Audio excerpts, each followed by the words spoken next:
close.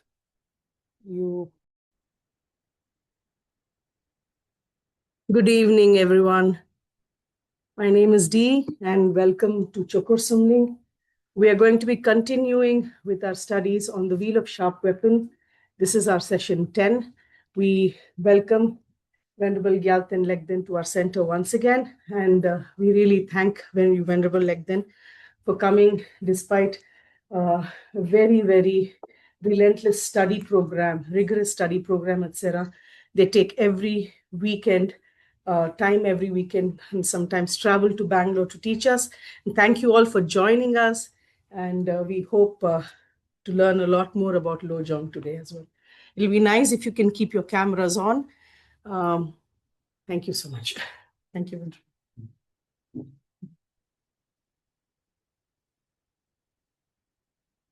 Hello, everyone. Thank you for joining us this Valentine's Day on this Saturday evening. Thank you for coming and being here together.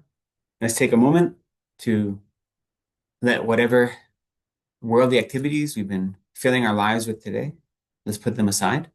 Whatever running around we've been doing, however busy we have been, whatever plans we're making for later this evening, let's put all that to the side for the moment and allow ourselves to be fully present in the space,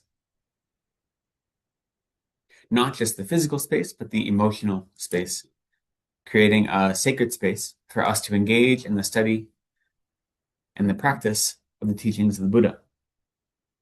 And so with that, we'll set a strong motivation that we are joining together today for the purpose of studying these teachings, not for merely our own benefit, but so that we might be able to benefit others.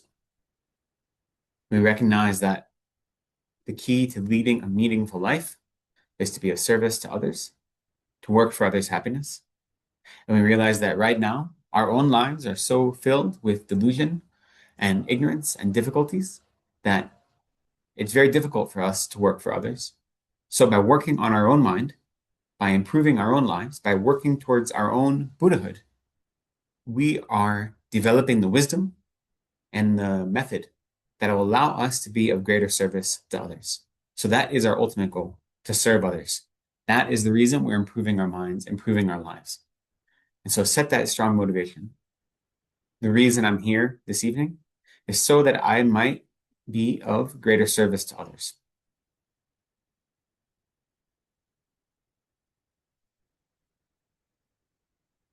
And with that, we'll offer some preliminary prayers. I think this is not turned on. So if we go to our gold prayer book, on page 34 of the prayer book volume 1, I don't think we are able to share it online. Oh, you okay? So we can share a PDF online for those that don't have it. Those that are here, page 34. We'll start with refuge and bodhicitta, which we will offer 3 times in Tibetan and then once in English. And then we'll continue with the other prayers on those pages.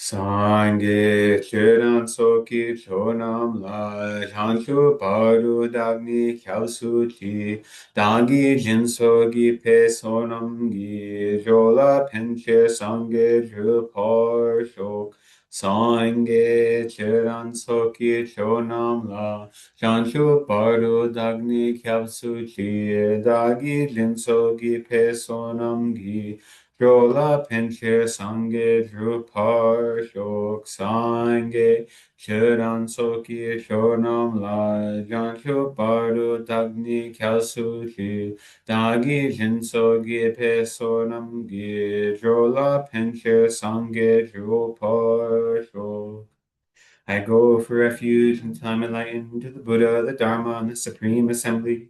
By my practice of giving and the other perfections, may I become a Buddha to benefit all sentient beings.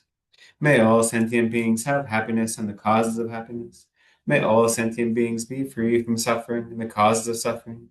May all sentient beings be inseparable from the happiness that is free from suffering. May all sentient beings abide in equanimity, free from attachment for friends and hatred for enemies. May all sentient beings have happiness and the causes of happiness.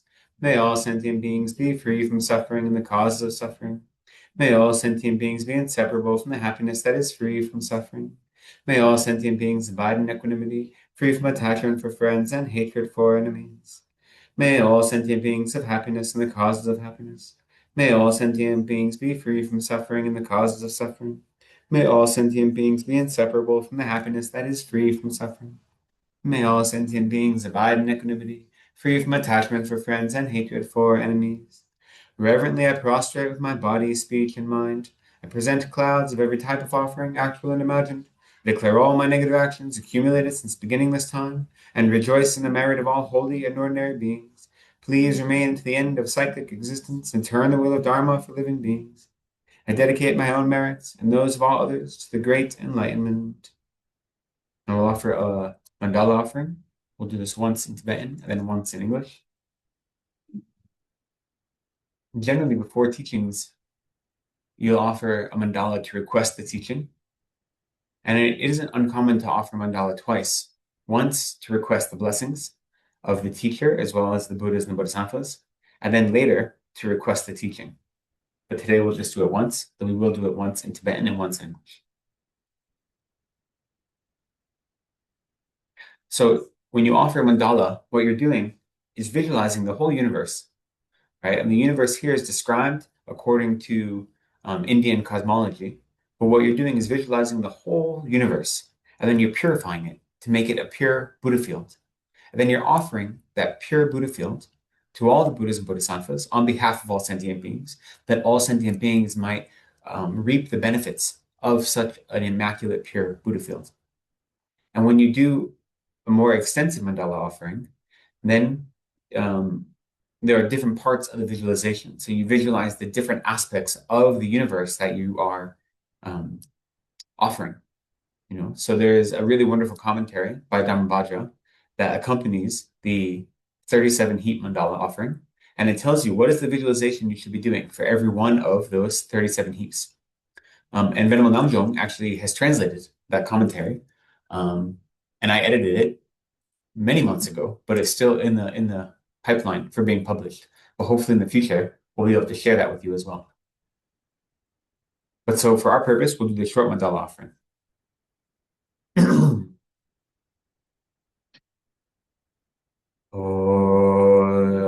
Sa shi pu gi ju shi me do ram ri ra ling shi ni de gen ba de sang shi nu mi te ai Choku namai da shin je pa jo. This ground anointed with perfume, strewn with flowers, adorned with Mount Meru, the four continents, the sun, and the moon. I imagine this as a Buddha field, and I offer it. May all living beings enjoy this pure land. Idam Guru Ratna Mandala Kam Niryatayami. And we'll continue with offering praise to Shakyamuni Buddha on page 72 of this gold book. 73, rather. Same.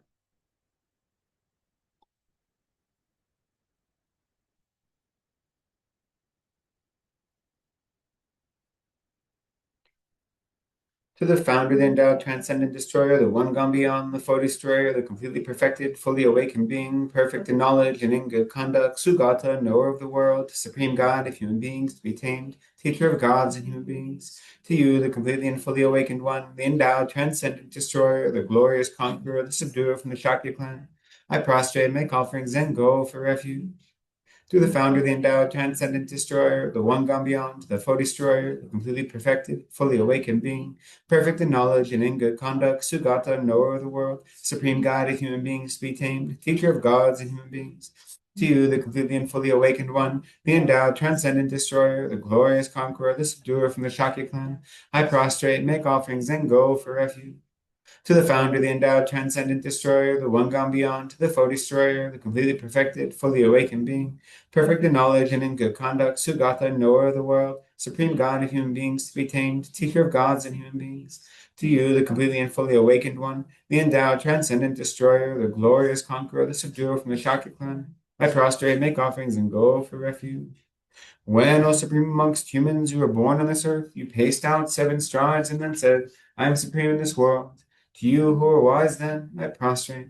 With pure bodies, forms supremely pure, wisdom ocean like a golden mountain, fame that blazes in the 3 worlds, winner of the best, Lord, to you I prostrate. With supreme signs, face like spotless moon, color like gold, to you I prostrate. Dust free like you, the 3 worlds are not, incomparably wise one, to you I prostrate. The Savior having great compassion, the Founder having all understanding, the field of merit with qualities like a vast ocean, to you, the one gone to thusness, I prostrate. The purity that frees one from attachment, the virtue that frees one from the lower realms, the one path, the sublime pure reality, to the Dharma that pacifies, I prostrate. Those who are liberated and who also show the path to liberation, the holy field qualified with realizations, who are devoted to the moral precepts, to you, the sublime community intending virtue, I prostrate. Homage to the Supreme Buddha, homage to the Dharma refuge, homage to the great Sangha, to all 3 ever devout homage, to all worthy of respect, bowing with bodies as many as all realms, atoms, in all aspects, with supreme faith, I pay homage. Do not commit any non-virtuous actions. Perform only perfect virtuous actions. Subdue your mind thoroughly. This is the teaching of the Buddha. A star, a visual aberration, a flame of a lamp, an illusion, a drop of dew or a bubble, a dream, a flash of lightning, a cloud, see, condition things as such. Through these merits may sentient beings attain the rank of all-seeing, subdue the foe of faults, and be delivered from samsara's ocean, perturbed by the waves of aging, sickness, and death. And I actually thought we would do a few additional prayers today. I think it'd be good to get in the habit of doing a few additional prayers, especially on Saturdays. So we'll continue with the Heart Sutra, especially. Um, it's important to do some of your practice every day should combine method and wisdom, both, right? Whatever your practice is, even if you're just meditating for 50 minutes every day, in that meditation, even if it's just in setting your motivation, you want to have something, you want to have a bodhicitta motivation, and that's going to be your method aspect. And you want to at least bring to mind the idea of emptiness, very minimal, because we need to combine those two, right? Method and wisdom. And we generally haven't been doing the Heart Sutra on the days that I teach, but it's very, very common to do before teachings. Every single teaching His Holiness gives, you recite the Heart Sutra beforehand. And so it's very common. So I think it's a good practice to get into.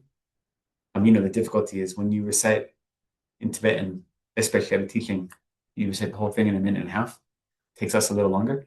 That's okay. It's better to spend time with it than it is to just rush through it. There's no point if you can say the words very nicely, but don't do any work to meditate on the meaning, then the words don't really matter, right? So it's good to help tame our mind to offer something like the Heart Sutra. It's very powerful. I remember when I was in grad school, I was reading a text, I think by David Gonzalez, maybe, and he had translated a text about exorcisms. And there's many different types of exorcism manuals and rituals in Tibetan Buddhism for people that are possessed by different harmful spirits or nagas or things like this. And one of them involved like reciting the Heart Sutra like 150 times or something. So these ritual masters would come, and there's other ritual things they do, but the main thing they were reciting was just the Heart Sutra. It wasn't any esoteric text. It wasn't anything wild and crazy. It was the Heart Sutra over and over again. That's how powerful it is. So it's important. So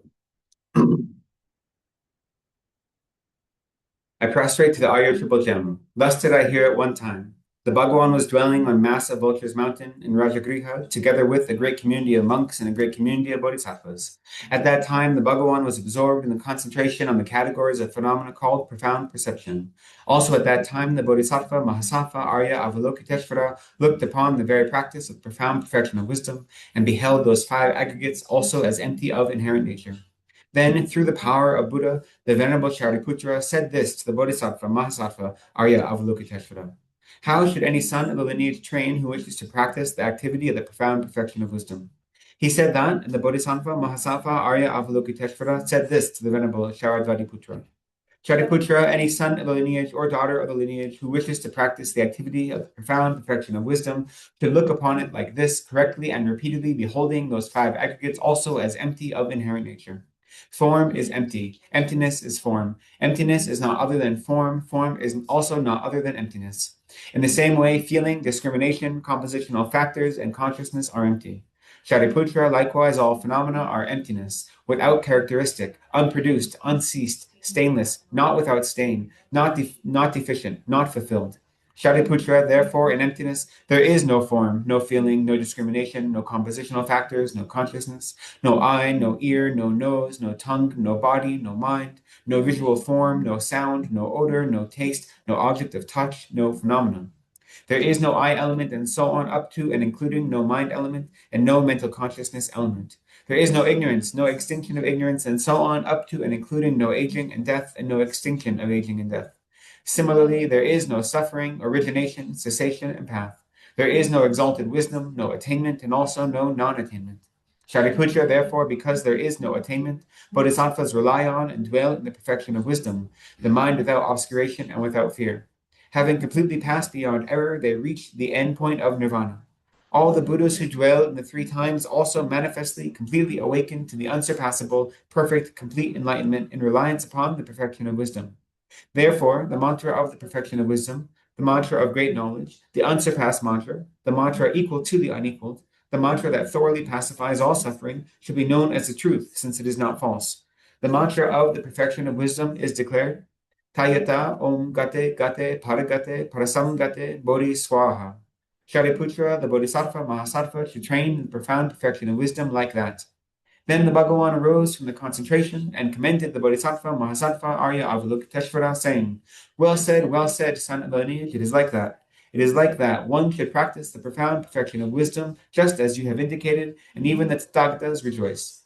The Bhagawan, having thus spoken, the Venerable Sharadvatiputra, the Bodhisattva, Mahasattva, Arya, Avalokiteshvara, and those surrounding in their entirety, along with the world of gods, humans, asuras, and Gandharvas, were overjoyed and highly praised what had been spoken by the Bhagawan.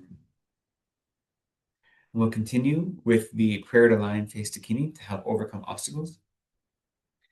I prostrate to the gathering Dakinis and the three chakras who abide in the holy yoga of using space by your power of clairvoyance and magical emanation. Look after practitioners like a mother her child. Akasamarta Shadara Samaya Payaks.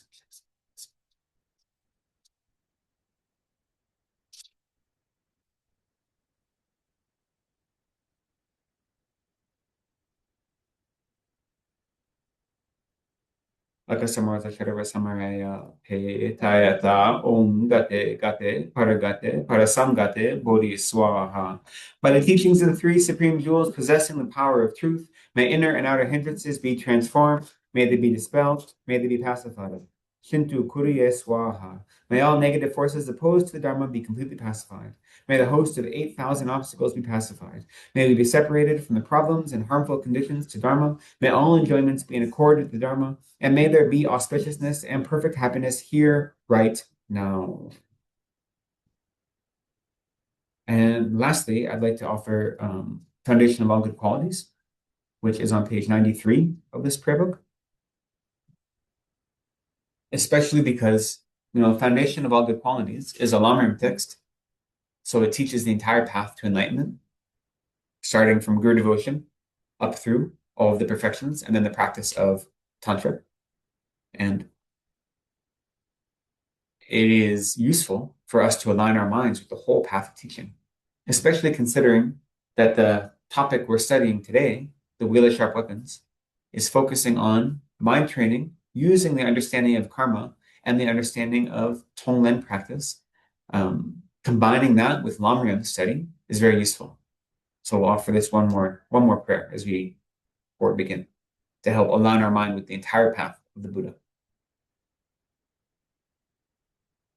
The foundation of all good qualities is the kind and perfect pure Guru. Correct devotion to him is the root of the path. By clearly seeing this and applying great effort, please bless me to rely upon him with great respect.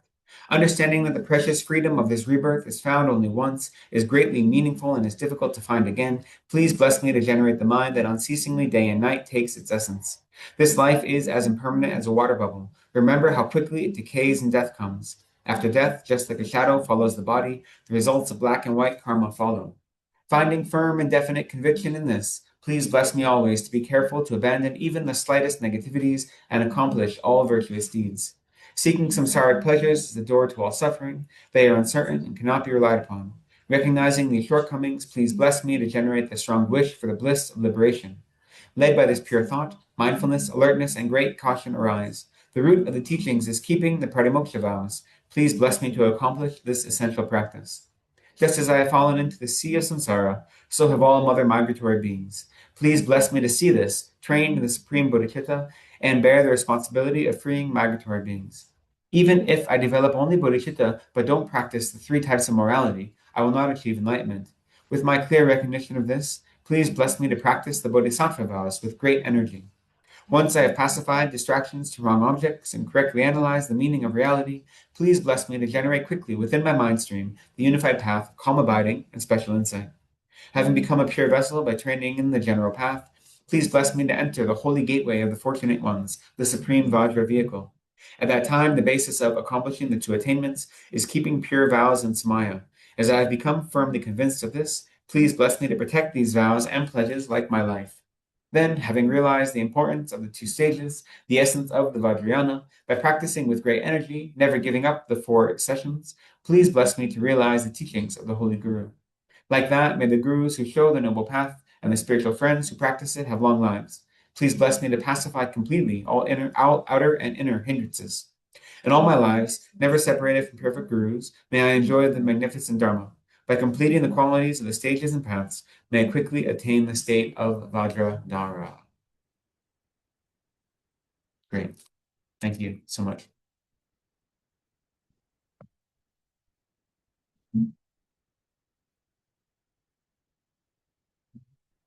So with that, we'll continue our exploration of the Wheeler Sharp weapons. This text by Dharma, who was a teacher of Lama Tisha. Dharma being an Indian teacher who was a Vaibhashika. He was a Hinayana tenet holder, but he had an inherent quality of bodhicitta. And so he was one of Atisha's 3 main teachers who taught him about bodhicitta.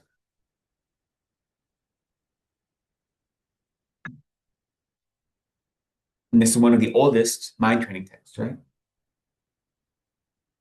So mind training, as we talked about, Lojong, is a meditative technique that's designed really to uproot the self-cherishing mind.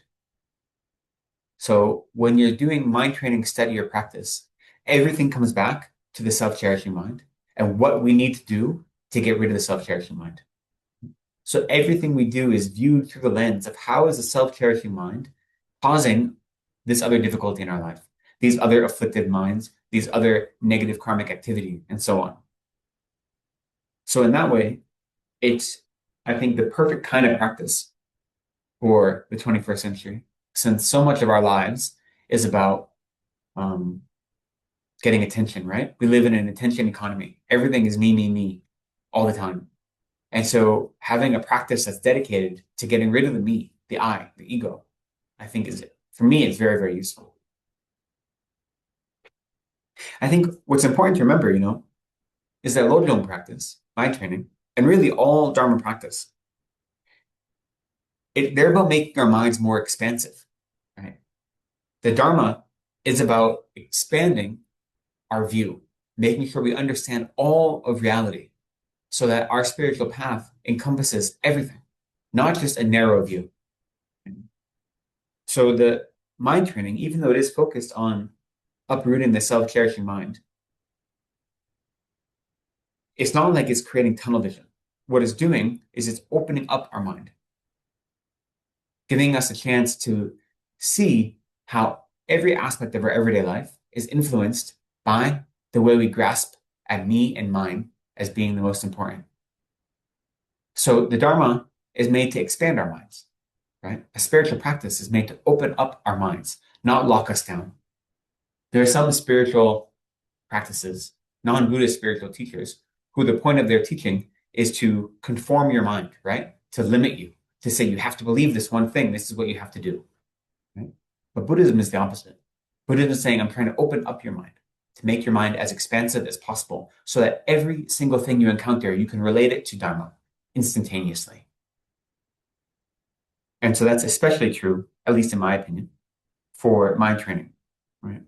But the reason we want to have a more expansive mind is so we can use it. If we just, bliss out all the time, that might be nice, but what's the utility of that? So as we work on our mind, then we need to use that and we apply it, right? So we can use a mind that's more focused and more expansive to engage in more study and more meditation, both, right? We create a positive feedback loop. And the more we study and the more we incorporate our study and our explicit meditation together, then what happens as we go about our everyday life, we have less reactionary emotional experiences, right? We still have emotions.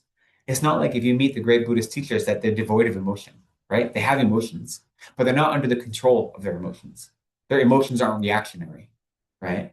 No matter what happens around them, it doesn't cause their emotions to erupt without them saying so, So we're not trying to get rid of our emotions, right? We're not trying to become like walking zombies. What we're trying to do is not be under the control of our emotions, not allow our emotions to be reactionary, but instead something controlled that we experience, we acknowledge, and we allow them to motivate our behavior in a meaningful way, but not let them control us. And that comes from practice and from study both, right? Practice and study being interwoven necessarily. If we don't study, we don't know what we're supposed to practice, right? And if we don't practice, then it doesn't matter how much we study. It's all dry knowledge. It doesn't help us. So we need to do both. And the more we're able to lessen our reactionary emotional life and have a more intentional emotional life, then you'll see a constant improvement in your everyday life, right? Because we spend so much of our time running after our emotions without realizing it. Even things that we might experience as happiness in good times, right? We're still chasing after emotions. And the problem with it, even if it's a quote unquote good emotion, today's Valentine's Day, how many people have chased after attachment with a loved one? And they maybe felt very fulfilled by that, right? Maybe your relationship with your partner is very fulfilling. But if it's done blindly, if it's done purely out of attachment, without any thought behind it, then how easy is it for it to disappear? Because you're allowing your experience of happiness to depend on something outside of you that is mediated by this deluded mind. So it's not genuine, right? Even if you experience that momentary happiness as positive, what you're doing is setting yourself up for even greater suffering because you're chasing something outside of yourself as if it were genuine happiness, and it can't be. So by diminishing our reactionary emotional life, then we find more contentment in our everyday life. And then what that does is, almost paradoxically, that focus then makes our everyday life more pleasant. When we stop being controlled by emotions, these reactionary emotions, then we set kind of a new baseline where we experience a joy and contentment all the time, or most of the time, right? That's what we're going for. So your everyday life becomes more content and more joyful because you aren't at the whims of this inner, tsunami. You're able to be steady all the time. And so it's important to say we're not trying to brainwash us out of emotions. Emotions are useful, healthy things, especially as we're dealing with other people in the world. Like understanding where our emotions come from is useful and important, but we just don't want to be under their control. So we're not trying to get rid of our emotions. We're trying to control our emotions, understand our emotions, and not be reactionary.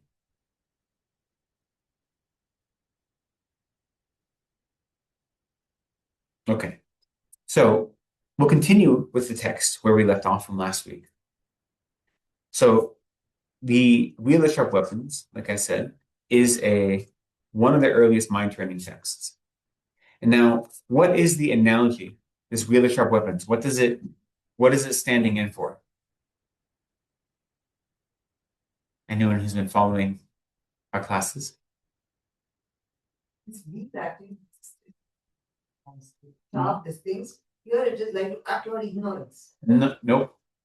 It did exist, yes, but the metaphor here isn't to cut your ignorance. The metaphor here, there are two metaphors. Later in the text, there is a metaphor about the wheel of sharp weapons being our understanding of wisdom to get rid of our ignorance later. But right now, the wheel of sharp weapons, we're understanding it. The wheel of sharp weapons is the maturation of the karmic seeds we planted in the past that we're now experiencing as if it was suffering. Right? So that's what this means by the wheel of sharp weapons, that we have engaged in action that has come back to hurt us. Right? So every one of the verses we're going through now are looking at different karmic results that come from actions we have done in the past, whether in this life or more likely than not in past lives. So we engage in some sort of non-virtuous activity.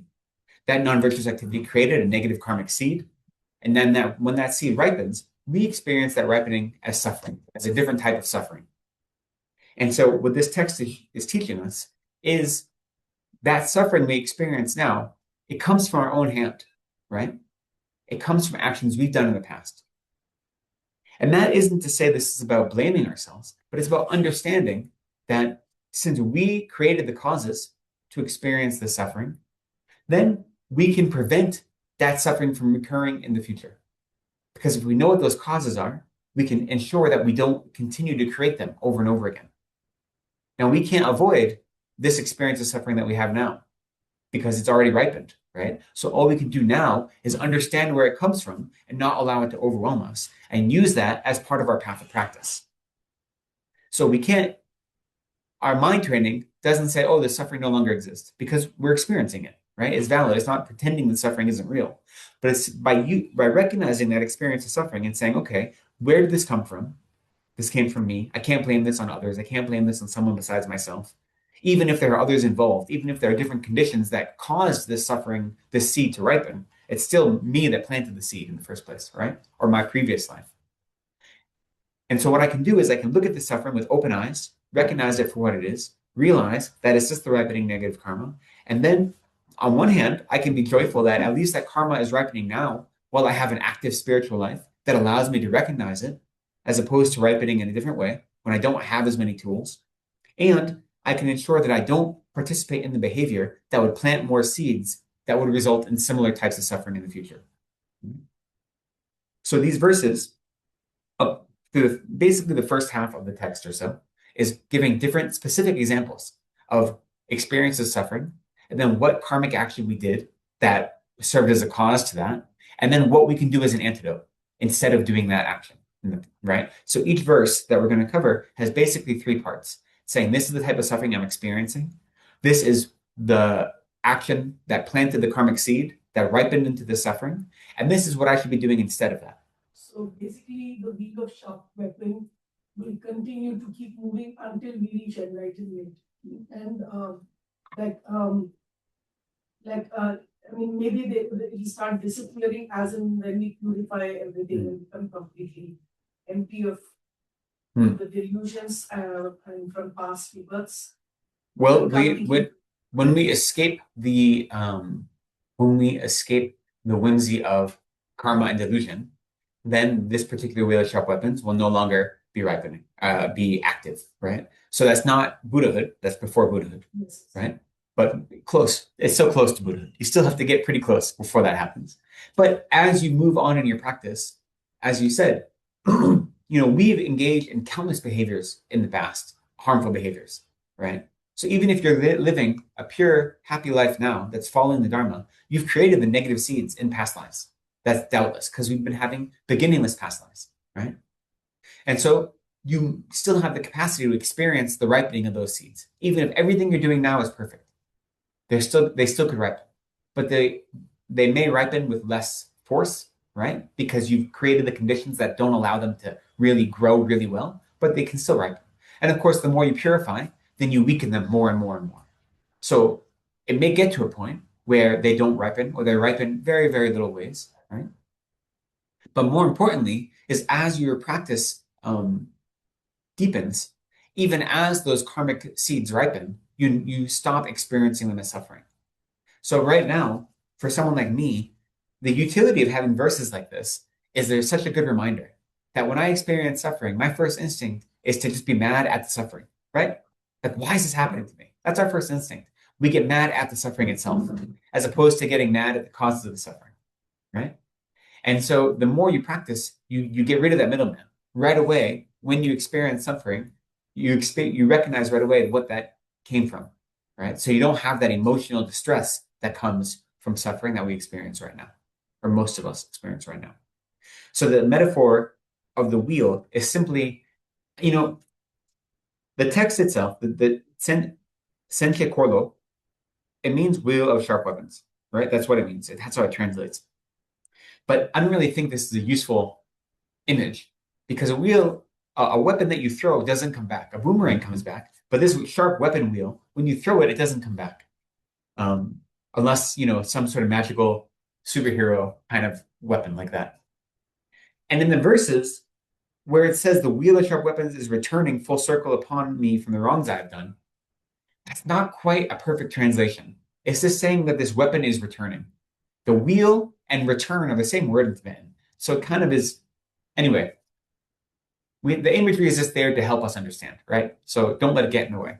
If you focus too much on it, then it could be an obstacle. But the idea is that we're recognizing that our actions have consequences. But the important thing to remind ourselves is the wheel of sharp weapons here, it is not suffering. It's the ripening of seeds we've already created. If we think of the wheel of sharp weapons as suffering, then we can easily fall into the trap of thinking that my suffering now is punishment, right? And that's not true. If I experience suffering right now, it's not that I'm being punished for negative actions I've done. It's simply the logical cause and effect of how things work. So we have to not let ourselves fall into that trap. Okay, with that, we finished up through verse 13 last time. So let's continue with verse 14. When we hear only language that is foul and abusive, this is the wheel of sharp weapons returning full circle upon us from wrongs we have done. Till now we have said many things without thinking. We have slandered and we have caused many friendships to end. Hereafter, let's censure all thoughtless remarks. So all throughout our day, in any given day, how often do we receive criticism or other people speak harshly to us, right? Or people accuse us of things that we didn't do. We experience this all the time. And now the self-cherishing mind says, how dare you criticize me? It focuses on those words and says those words cause me distress. So instead of looking at the self-cherishing mind itself, it's looking at those words as if they're causing the suffering. What this text is reminding us is that those insults, those criticisms, we created the cause of them, right? Think how habituated we are with the 4 negativities of speech. What are the 4 negative actions of speech? Gossip, idle chatter. Those are the same thing. Sorry, lying, idle chatter, Divisive talk, harsh speech. and harsh speech, right? So let's try to get them in order. What's the order that they're taught in generally? Lying is first. Idle chatter. Devices. No. Yeah, divisive speech or slander sometimes is translated. Same thing. And then harsh speech, and then idle chatter or gossip. And the reason it's important to have them in order is just because they're taught from the heaviest to the least heavy. And so for our own understanding, it's good to remember the order, right? How habituated are we to those? Very, very, like we do them every day, at least one of them. And we try to make excuses. We say, oh, it's a little white lie. It's for this reason, for that reason, right? Or idle gossip is just because I'm so tired right now. I just need to turn off my mind, or it's, blah, blah, blah, blah, blah. We can think of so many excuses. Very easy. Truth is, we've gotten used to engaging in the 4 non-virtues of speech. And the result of that is other people are going to be have a harsh speech towards us. They're going to critique us. They're going to insult us, right? So slander or divisive speech here is referenced in we have slandered and caused many friendships to end, right? So what we mean by divisive speech is saying something that would cause people to break apart. Now, the heaviest type of divisive speech is if you cause a Dharma community to separate, right? But even if you have friends that are a couple and you say, oh, I know this about him or I know this about her, and you cause them to separate, that also can be considered divisive speech. Depends on your motivations. If they're like a toxic couple, then maybe you're helping them. Then, no, I mean, if you see someone in an abusive relationship, you shouldn't not say something about it because you're worried about it being divisive. You have to be skillful, right? But if you're just saying things just for the sake of breaking things apart, that's divisive speech. We do that kind of thing all the time. And of course, we gossip all the time. And gossip and idle chatter, it's the same thing, right? It's speech, it's engaging in conversations and speech that have no purpose. And we don't allow our mind to use any kind of dharmic recognition in that speech. Like if somebody is abusing me, maybe somebody is a bully or something. So they are abusing me, and so should I feel like again this is the wheel of sharp sentence returning? I mean, Yeah, that's exactly what it is. Yeah. Even though it seems like they are wrong, or they go on bullying other people also. Well, so whenever we engage, especially in these teachings that are mind training teachings and teachings that are talking about how Bodhisattva should live, which is like an aspirational way of living for us, we have to remember two things simultaneously. One is that first off, the text is literal, right? So like if someone is bullying me and they're making false accusations and they're engaging in harmful speech, I'm the one that created the causes for that, right? Because I'm the one that created the causes to experience that type of verbal assault from them. That does not exempt them or make them free from their own fault. But them engaging in erroneous actions isn't my prerogative. Like it's not something I can change, right? So what's important for me when I'm experiencing that suffering is to realize my experience of suffering is a result of my own actions. Now, if I live in a world where that person is actively causing harm to other people as well, and maybe me doing something, saying something to an authority, saying something, doing some sort of action would be helpful, then I can consider that. But I have to make sure that my action isn't simply because I want payback, right? It has to be a virtuous mind that says, I want to prevent harm to the person engaging in harmful speech and to other quote unquote victims of that harmful speech. So it has to be motivated by bodhicitta, right? Not just about, I don't want to be hurt. Because if my only motivation is, I don't want you to insult me, that's just the self-cherishing mind, right? We look at the self-cherishing mind, and self-cherishing mind is following the 8 worldly dharmas. And each of those are trying to avoid insult or two of them, avoid insult or seeking out praise, right? So if my only reason for tattling, and I know tattling is like not the best word, my only reason for doing something is because I don't want to be insulted, then that is not virtuous. That's not dharma. That's only creating more causes for suffering, right? So we have to try to recognize both those things at the same time, right? On one hand, that my experience of suffering is the ripening of a karmic seed I planted. And the reason I'm experiencing it as suffering is because I have self-cherishing. If I didn't have self-cherishing, even if I planted that karmic seed in the past life, but now I've done work to not have self-cherishing, you could insult me all you wanted and it wouldn't cause me the experience of suffering. I would just recognize it as empty words and it wouldn't bother me. So it's a combination of my own past action ripening and my self-cherishing mind not wanting to experience those insults come together to give me the experience of suffering. We have to acknowledge that as true, literally true. Then we say, I live in the world, and in the conventional world I live in, I may or may not have to do something about this. Now, an actual bodhisattva would never have to do anything. We're not bodhisattvas, we're trying to become bodhisattvas. So we have to be smart and say, what is it in a worldly sense that I have to do? And if I do it, how can I do it with the right motivation? So it's a constant tension, right? By having an aspiration that is other than worldly, but living in the world, in the conventional world, right? It's going to be like that with all of them. And whenever you're studying any of the mind training teachings, especially, I don't know if this one doesn't mention it, maybe in a later verse, it says, especially like when people accuse me falsely, like it's not even like I'm doing something wrong and you're criticizing me. It's like you're just slandering me. You are saying things out of turn. You're making things up. That's still my fault, right? And I still should not allow that to actually bother me, right? So it doesn't matter what the words are or what the other person's motivation is.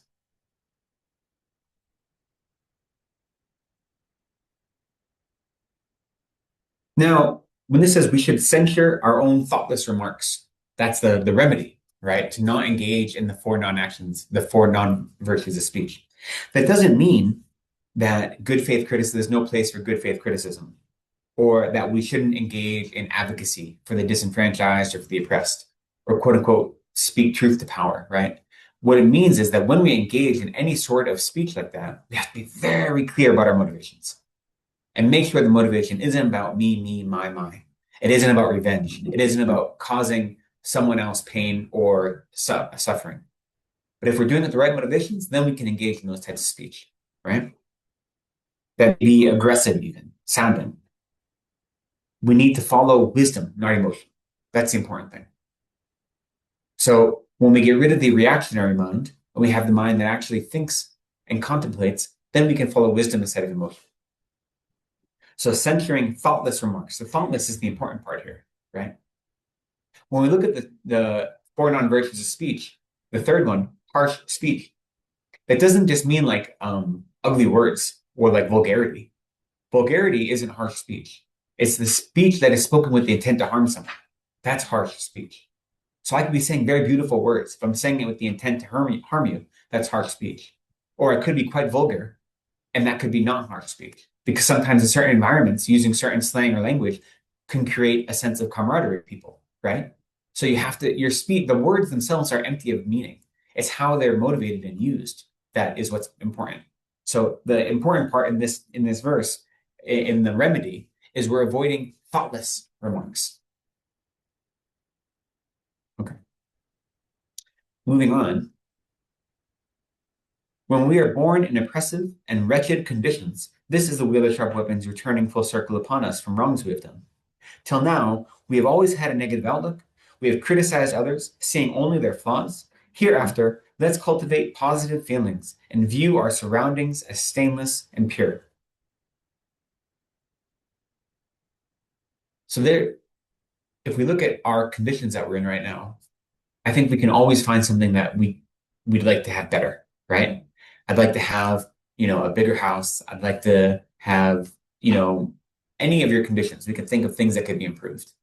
I think the truth is there's a lot of subjectivity in what we understand as being a wretched condition, as is translated here, oppressive and wretched condition, or a freeing environment. There's a lot of subjectivity in that.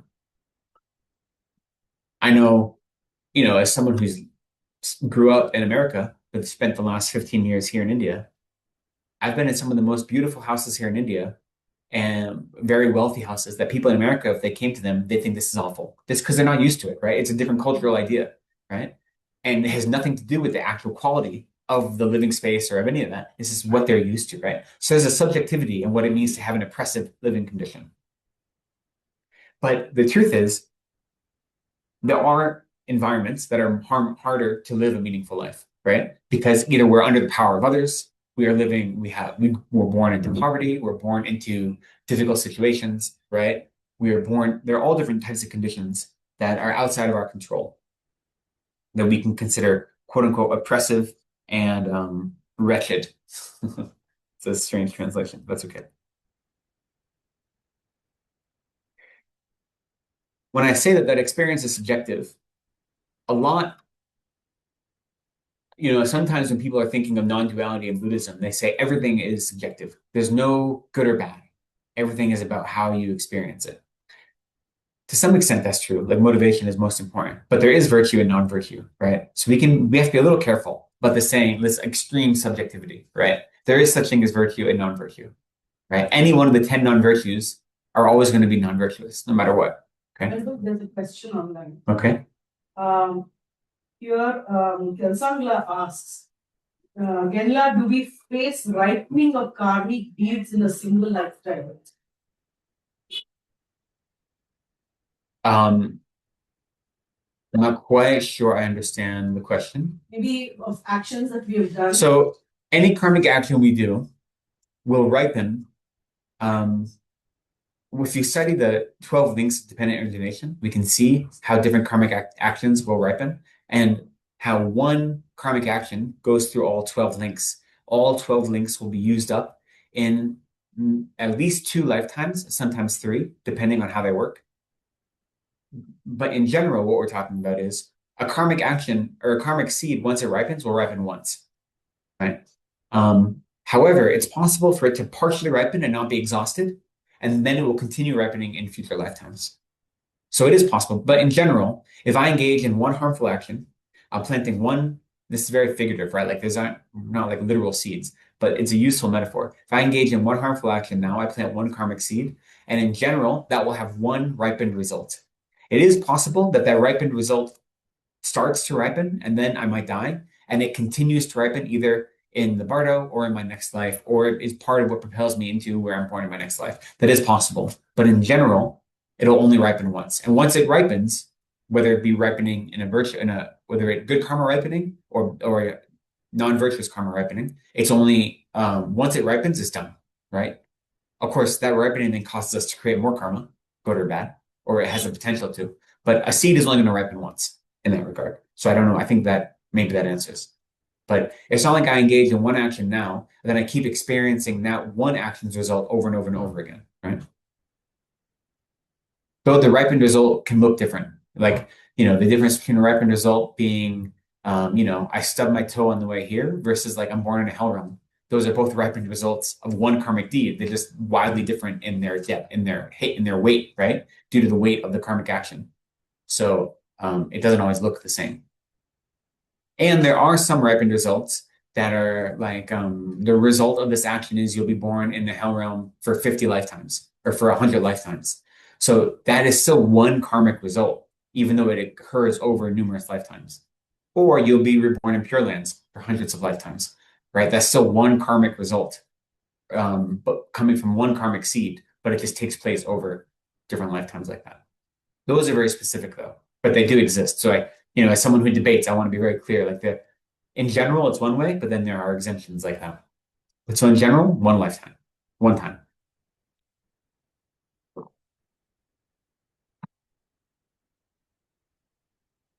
When an important thing we're recognizing, here, so we want to view our surroundings as stainless and pure, right? Let's cultivate positive feelings and view our surroundings as stainless and pure. So there's a whole tantric method of viewing your surroundings as pure. That's not what this is talking about. This is not tantra. This is just saying, regardless of the environment you're in, right? We can create a relationship with our environment that is one of antagonism or one of contentment. Like, that's something we can do, regardless of how difficult or easy the environment is. And that's up to us. That's our mind that does that, right? So, you can look at people that are incredibly wealthy and they're always unhappy because they never have enough. Like, their environment is never good enough for them. They're always doing upgrades. They're always trying to improve. They're getting a bigger house. They're getting nicer cars. They're spending more and more money. Their environment is the most luxurious one possible in this life, possibly, but they've created a relationship with it that's one of antagonism, not one of contentment. So we have to try to look at our environment here when it says stainless and pure. What it means is look at the environment as the perfect environment for us to engage in spiritual practice. Because no matter what environment we're in, that's a perfect environment for us to engage in spiritual practice. It may have many obstacles or difficulties. That's perfect. Then we practice with those obstacles and difficulties. We may have a silk and fine wine. Fine, we practice with silk and fine wine. Okay? Whatever our environment is, we look at it as the perfect environment for us to engage in the actions of Bodhisattva. It says, until now, we've only had a negative outlook, right? We've had impure view. We've looked at others and we've criticized them. We have been looking at others and seeing their faults. Okay? Our worldly, our worldly instinct is to be cynical for most of us, right? And we take a cynical view of others. So it's when we see someone engaging in any activity, we immediately look at their flaws or what are they doing wrong. Or if someone seems to be being very generous, you're like, oh, they're probably just trying to get attention for themselves, right? We don't know their minds, but that's our first instinct, is to criticize others. So What we need to do is stop doing that because we don't know others' minds. It's so much more useful to see a single one of our own flaws than 1,000 flaws in someone else. Even if those flaws are legitimate, there's nothing we can do about it. They're not our minds. Our mind is what we have the ability to control. You know, the only utility to seeing someone else's flaws is to then remind you that I have those flaws myself. And I can see them in that person, therefore I must also be reflecting something in myself. That's the only utility to seeing someone else's flaws, is so you can identify them in your own mind. Otherwise, seeing someone else's flaws is only a road to you engaging in criticism, you engaging in more harm to yourself and others. So when we see someone engaging in action, instead of criticizing them, instead of having a cynical mind that looks for their flaws, here it says peer view, right? But what we should try to do is look at them and recognize that they have the capacity to become Buddhists, the same as us, right? Their Buddha potential. No matter what their actions are, they have the same Buddha potential we do. And that might feel forced, right? That we're like seeing someone hurting someone else and trying to counteract our feeling of anger with the mind of Buddha potential or recognizing their Buddha potential is hard, right? But we need to work on it because it's true. It's not something we're making up. It's just something we're not used to doing, right? That's the difficulty. We have to allow ourselves to become familiar with it. Now, this isn't to say, again, we live in the world. We shouldn't be acting naively, right? We have to take care of ourselves and our bodies and those people that we have responsibility towards. So we shouldn't be acting foolishly. Recognize the world we're in, recognize the limits of the world we're in, not acting in a naive way. But our mind can still recognize that every single sentient being has the capacity to become Buddha. They may be acting right now out of their own suffering, out of their own confused mind. That's not a reason for us to then engage with them in a way that causes harm.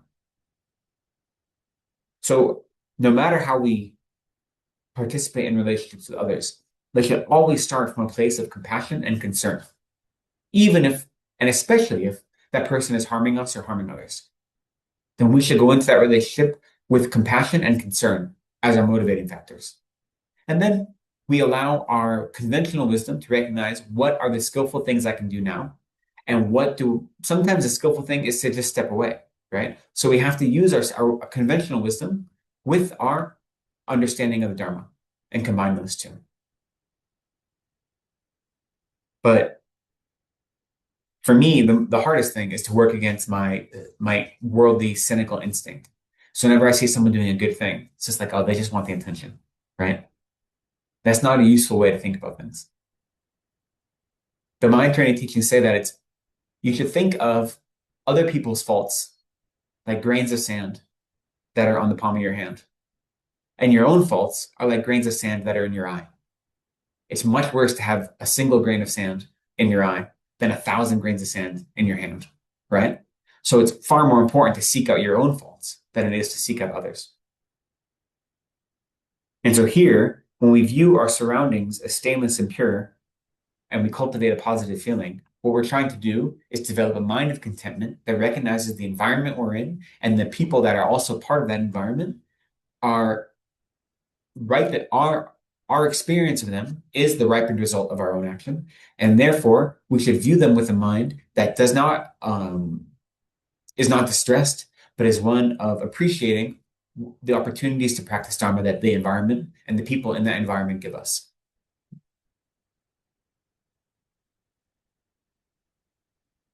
When we are parted from friends and from those who can help us, this is the wheel of sharp weapons returning full circle upon us from wrongs we have done. Till now, we have taken the friends and good servants of others away, wanting them for ourselves. Hereafter, let's never cause close friends to part.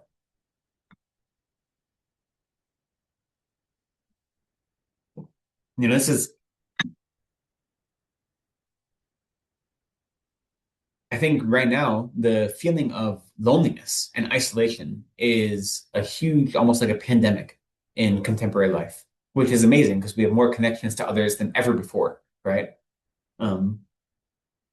We have connection to literally countless other humans, and yet we feel lonelier than ever and more isolated than ever.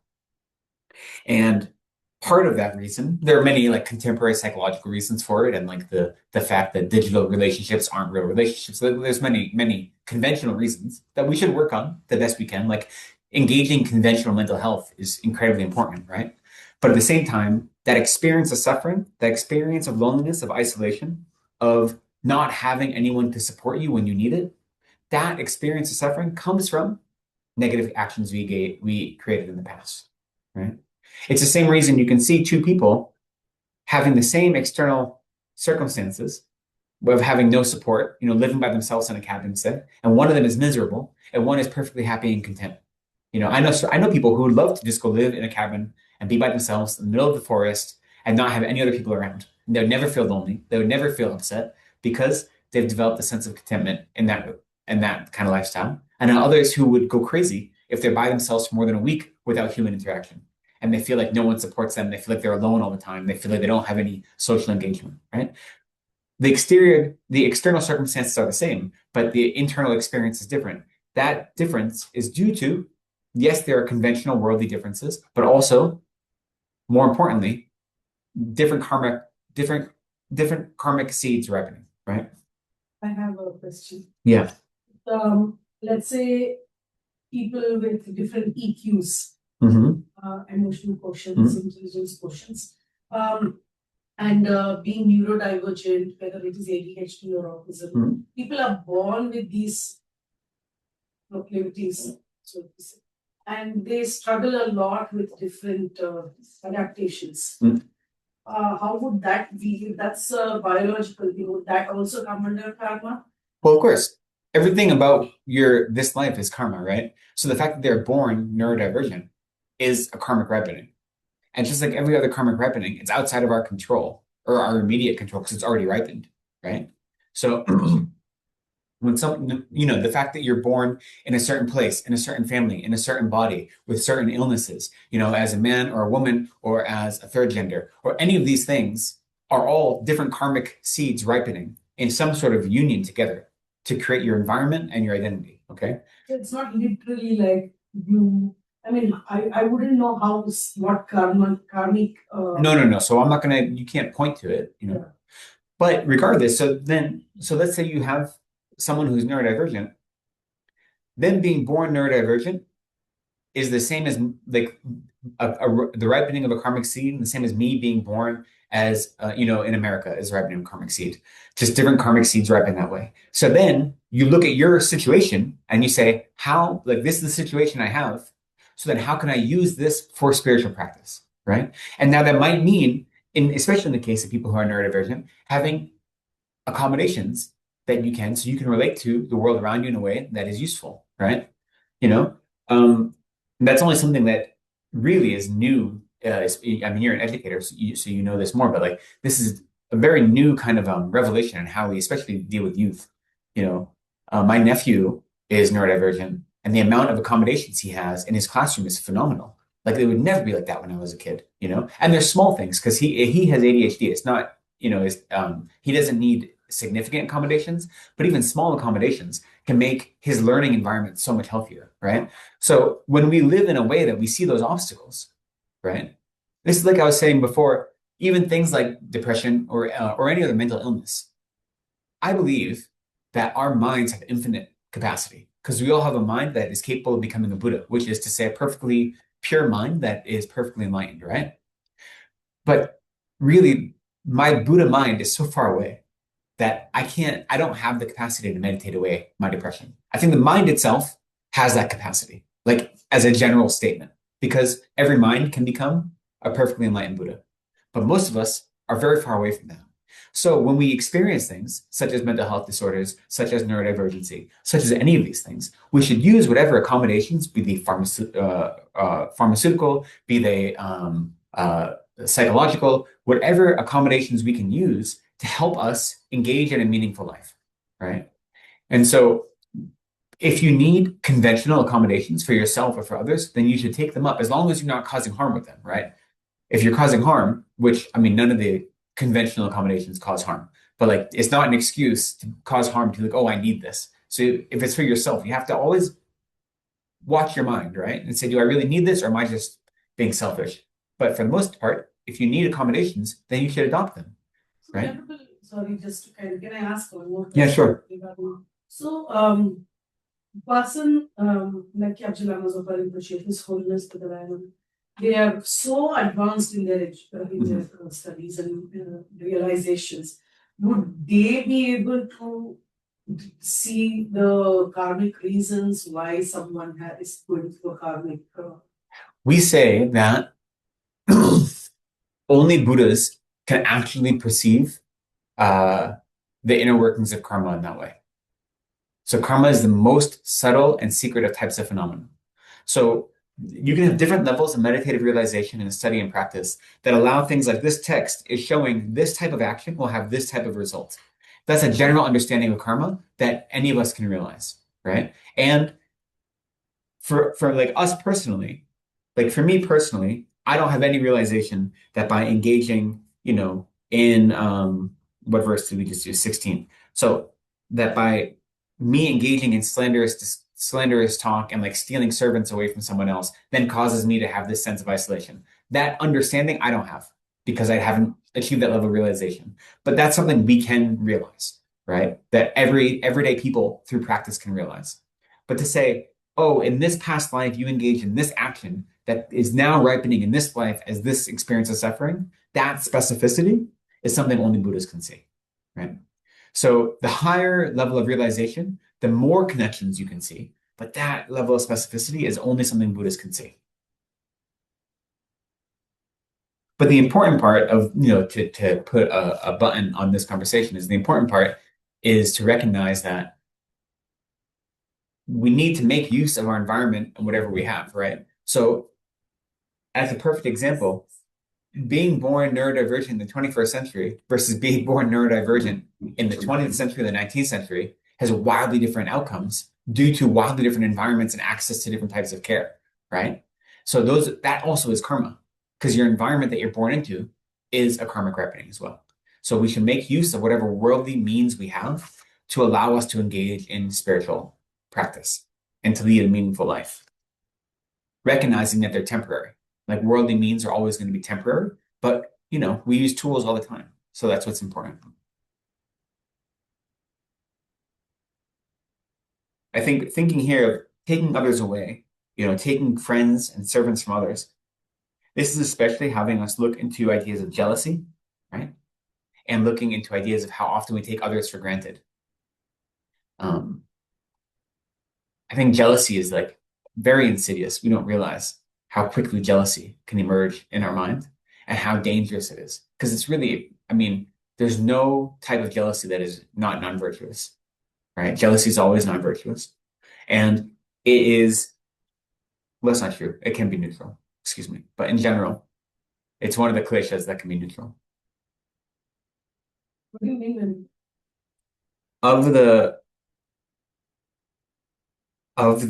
Right, so the afflicted minds, there's 6 root afflictions and 22 secondary afflictions. If you've studied mental factors, we know these.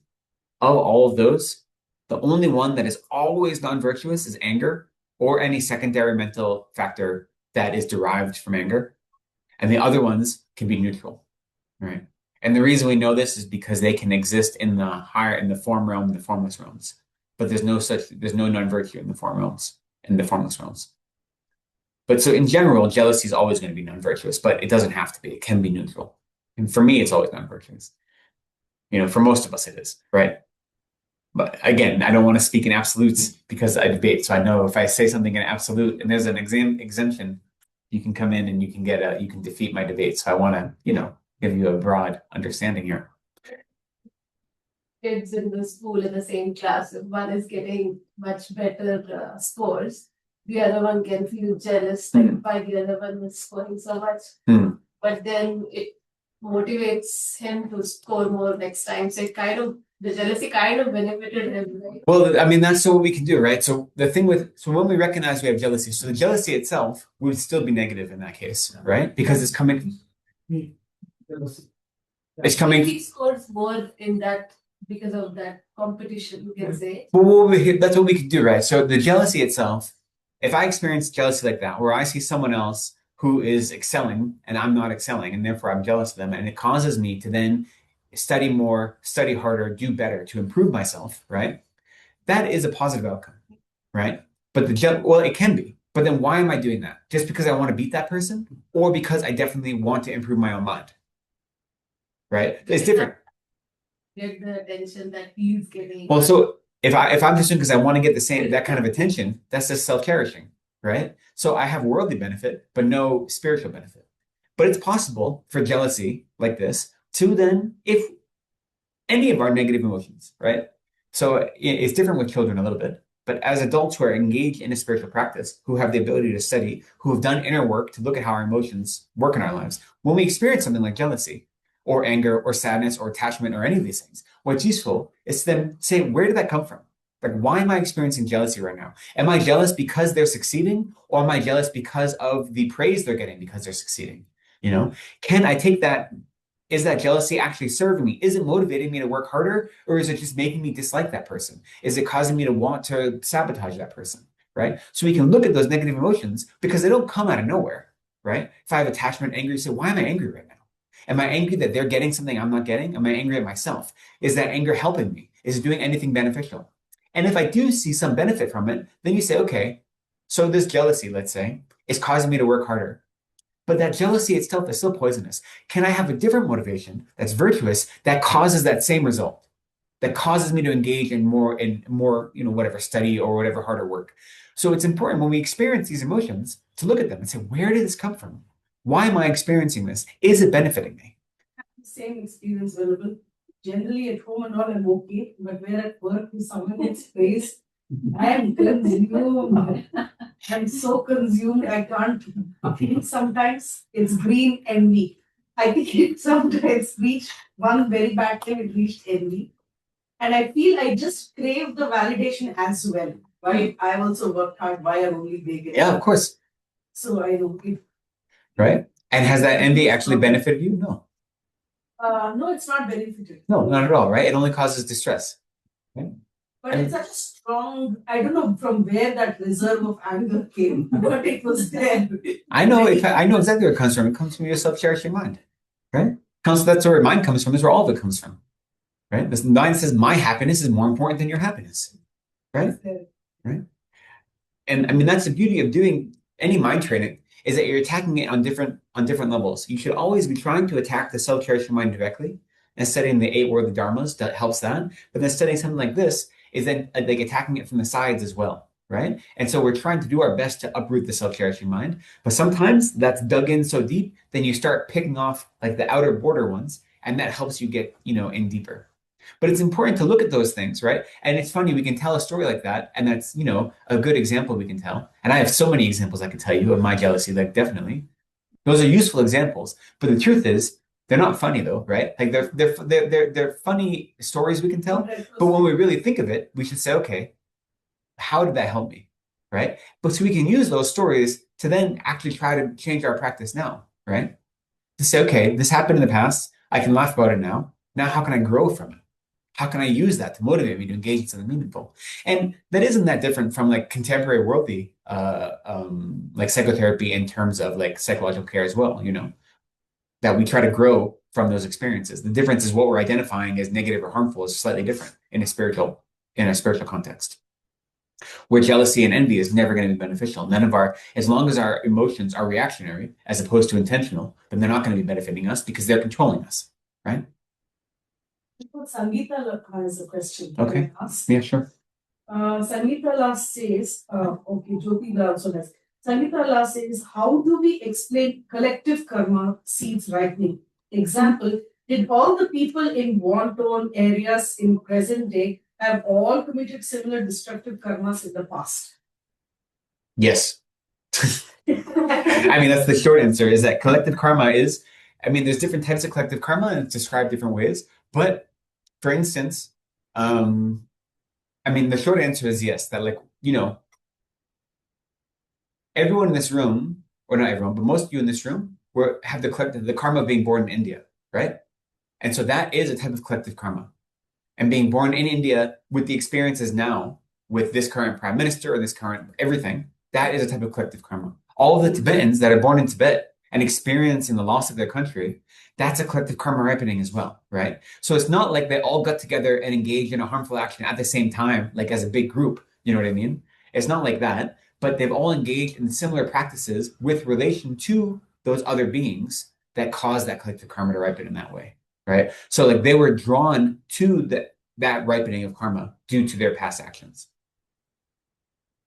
And so, you know, the example they give for collective karma often is if you have a group of, you know, 5 of you who decide to go rob a house, and one of you is the lookout, doesn't actually go in the house, and the others go in the house, and then one of you sees the householder and kills that householder, all 5 of you have the same karma of robbing the house and killing the householder, even though not all 5 of you did the same activities, but you all participated in this activity together, right? And so then the ripening of that is going to ripen across all of you equally in some way. And so it may not happen at the same time, but it's all going to ripen in a same type of relationship, right? So collective karma kind of works like that. It doesn't, that's the example they give, but that gives the image that like, okay, so then all the people of Tibet are experiencing this, or any war-torn country are experiencing collective karma. Did they all like do one action together, like one giant countrywide, you know, heist? So it's not like that. They're acting independently sometimes, but acting in the same way, right? Well, Dr. Jyoti asks, Venerable, how does Lojong tie up with dependent origination and emptiness? So dependent origination and emptiness is us understanding that the self-grasping mind is the root of samsara. The mind that says that I am real, and that the way I perceive things is the way they actually are. The way I perceive the self is the way it actually is. That's the self-grasping mind. And so understanding the flaws of that and its opposite or its antidote being that nothing exists the way we perceive it, which is to say emptiness, is the understanding the nature of reality. And the 12 links of dependent origination, we study that to help us understand how our karmic actions have karmic results. And it helps us develop renunciation often. So those are different types of meditative topics that we study as we are refining our mind and slowly trying to overcome all of our afflictions. Mind training isn't a topic to study, but a way of engaging in study, right? So mind training is designed to really uproot the self-cherishing mind, not the self-grasping mind, the self-cherishing mind. They're very similar, but they're not quite the same. The self-grasping mind is the mind that says that I exist exactly as I perceive it. The self-cherishing mind is the mind that says my happiness is more important than your happiness, right? So they're slightly different. And then depending on the text, which one comes first is going to be a little bit different. So ultimately, we say that the self-grasping mind is the root of samsara. And then from that, that's a fundamental ignorance that causes us to be reborn in samsara again and again. And from that, we have the self-cherishing mind very shortly thereafter, right? Because that's what's mediating our experience in samsara. But in a Lojong text, since the focus of Lojong is to uproot the self-cherishing mind, self-cherishing is posited as coming before self-grasping. Self-cherishing is the cause of all suffering. And these two aren't contradictory insofar as you use them in your practice for a certain end.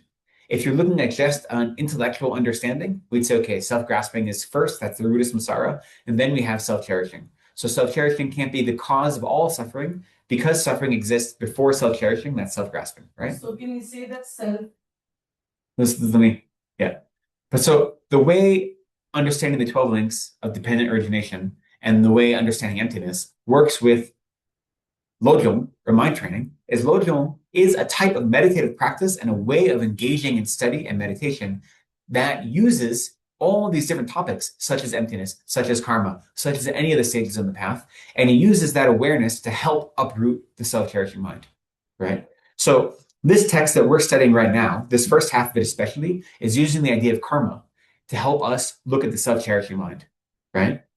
Our understanding of our experience of suffering right now, we understand that is coming from a negative action we've done in the past that's ripening, that experience of suffering that's ripening is the wheel of sharp weapons. And we understand that action we did in the past was due to our self-cherishing mind. So in order to prevent us from doing it again, we look at the antidote to that action, which is helping us uproot the self-cherishing mind. So this text is using karma karma as using mind training as a way to understand karma, or using karma as a way to understand mind training, back and forth. But if we look at a text like the 37 Practices of a Bodhisattva by Tome Zampo, that is using all the stages of the path, but it's a mind training text as well. So it's taking the topics such as dependent origination and emptiness, and all the topics of mind of the Lamrim, and it's looking at them through a mind training view, right? So mind training is just like the color of glasses that you see. It's the way you see all the different topics. It's not a specific topic, it's a way of engaging with the topics, if that makes sense. Okay? There are two more questions. Okay. One from Manala, who asks, Venerable, anger can be of two types, hostile and non-hostile. When is anger justified? So we say anger is never justified, and anger cannot be of two types. That anger is defined as a mind that wants to cause harm to others. And so when we think of non-hostile anger, what Buddhist psychology would say is that's not actually anger, that's something else, right? So the language I like to use is, I think that outrage is a useful emotion.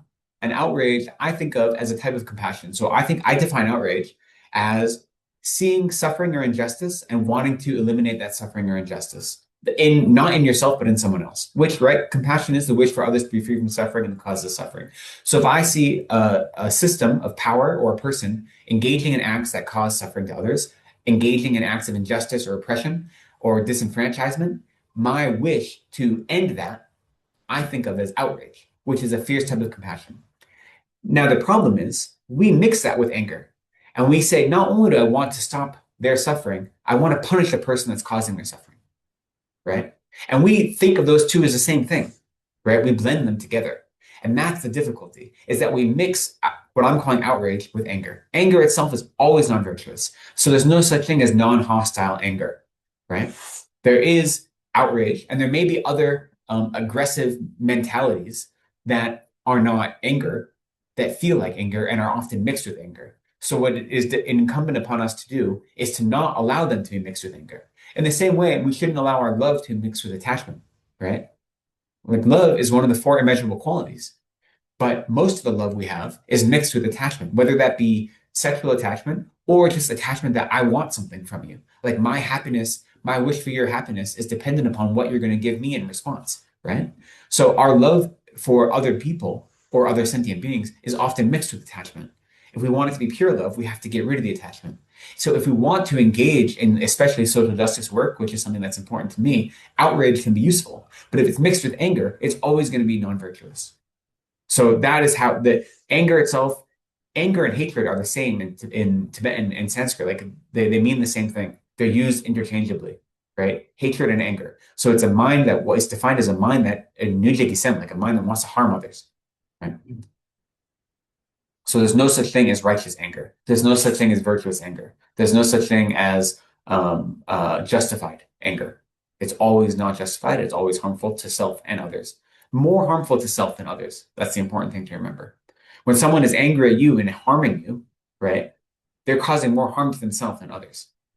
And we talk about this. What is that quote? I can't read from here. What does it say? This quote, it says, no anger inside means no enemy outside. So this is, an adaptation. It comes from mind training. So, and it comes from the 6th chapter of the Bodhicharyavatara is what he's referencing, the chapter on patience, that it's impossible to have external enemies if you have no anger. You can have people that want to cause you harm, but they're not enemies, right? And in the same way, we say that the real enemy isn't the external enemy. The worst thing an external enemy can do is kill me, right? But the internal enemy, which is the self-cherishing mind, can cause me so much greater suffering for countless lifetimes in the future. So the internal enemy of self-cherishing or of anger is much more pernicious and deadly than the external enemy. But so I appreciate that the world feels awful right now, and it can feel like anger is motivating, right? It can feel like anger fuels us. I encourage people that feel that way to look at that anger and really make sure that it isn't anger, that it's only outrage, that there's no mind there that wants to punish the people that are causing harm, that it's only focused on compassion and concern for the people that are experiencing suffering, because that will make that action more virtuous, right? Anger is only going to cause pain for yourself. Avinla asks, Venerable, how can mind training be adapted from the confines of, say, meditating in the comfort of our homes, which is a controlled environment, to the real world, which tests our capabilities every day? Are the two reconcilable? Yeah, of course. If they weren't reconcilable, then what's the point, right? If our spiritual practice could only exist when we're together on a cushion or when you're meditating at home, then it's not very powerful. The whole purpose of our spiritual practice, and the reason we do it in an environment like a contained environment, like together here at the temple or at home on your cushion, is to build up your familiarity with it so that when you face those experiences in the real world, your instinct isn't to be emotional, isn't to respond with anger, but instead is to respond with a calm mind or with a mind that is engaged in spiritual contemplation, right? So, for instance, let's use the example we just studied. In verse 16, when we have this experience of, I don't have any friends, no one will help me, whenever I need anything, I'm always by myself, that experience of loneliness, of suffering, of isolation, that comes from an experience of negative action we've done in the past. So when we experience that suffering, instead of letting that fall into this negative feedback loop where we just say, woe is me, life is miserable, we say, oh, okay, it may be true that I don't have any friends that can help me right now. It may be true that I have isolated myself in such a way. But the sense of that as being a cause of as being a type of suffering, it doesn't have to be something that I ruminate on, right? I can look at that context, and instead of letting it trip me up and make me create more suffering, I can just acknowledge it and say, okay, this is the environment that I have due to my past actions. I'm experiencing the result of that right now, right? I mean, the example that they always give is, it goes for all, the heart of the Buddhist teachings is we've already created the causes for suffering to exist in our lives. We've created these things, right? Especially the suffering of suffering and external suffering. So we can't avoid it, but we can avoid adding to it, multiplying it by adding emotional distress and then creating more suffering as a result. Right? So we can't avoid living in the world. And as long as we're living in the world and we haven't purified our countless lifetimes worth of negative karma, we're going to experience suffering. But when it comes up, we can acknowledge it, recognize it for what it is. This isn't me being judged. This isn't me being punished. This isn't someone else causing me to suffer. This is just the natural ripening of an action I did in the past. And therefore, I use it as part of my practice as opposed to something that causes me to harm myself even more. Okay? Maybe we can do a few more verses before questions. Just one last question. Okay. It's connected to the topic of anger. Yeah. This is from Abdullah, who says, how do we explain that anger isn't right to someone who are not able to control their anger? People who forget what they are doing when they're angry. So, first off, it's not, if someone isn't interested in our help, it doesn't matter how right we are, right? Like trying to help someone that isn't ready for it or interested in it is not going to work. So if someone is wildly out of control and angry all the time, and you say, hey, you're angry, they're gonna be like, so what, right? Of course, if we're parents or we're responsible for children, then we have to try to do something. But in general, just giving people advice isn't always helpful. So that's just first off, being skillful. So looking at my own self, right? This is true for anger, and this is true for any of our negative emotions. Before we engage in spiritual practice, before we started this journey, we were wildly under the control of our reactionary emotional minds all the time. The more we actually engage in practice, then we can look at those minds after the fact. We still are under their control, but we can at least observe them and say, oh, that was done out of anger, right? Did it benefit me? How did that anger help? So that's the first step, is recognizing it retroactively, saying, oh, I was way under the control of anger. I don't even remember doing that. Or I wouldn't have done that if I was thinking clearly, but I clearly, you know what I mean? I wasn't thinking clearly because I was, I was seeing red. So we can look at it in retrospect.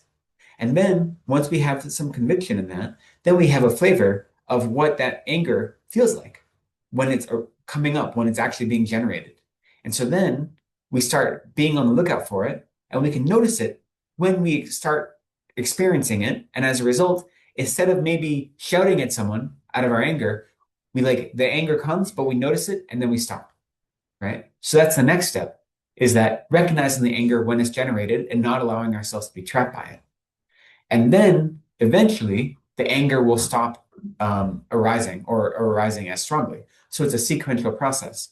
So if it's someone who is out of control and their anger is overwhelming them and they're looking for help, first off, because if they're not looking for help, it's going to be difficult. The first step is to say, okay, you don't even realize, like when they're in the middle of an outburst, that's not the time that's going to be helpful to them. You have to wait till they're calmed down and have a calm mind. And then you can look at their actions and say, was this action helpful to you? Did it actually help you achieve your goals? Did it do what you wanted it to do? Right? So you have to use an intellectual analysis that looks backwards. But when someone's in the middle of an outburst, that's not the best time to help them. I mean, there's different people are different. Maybe sometimes that can be helpful.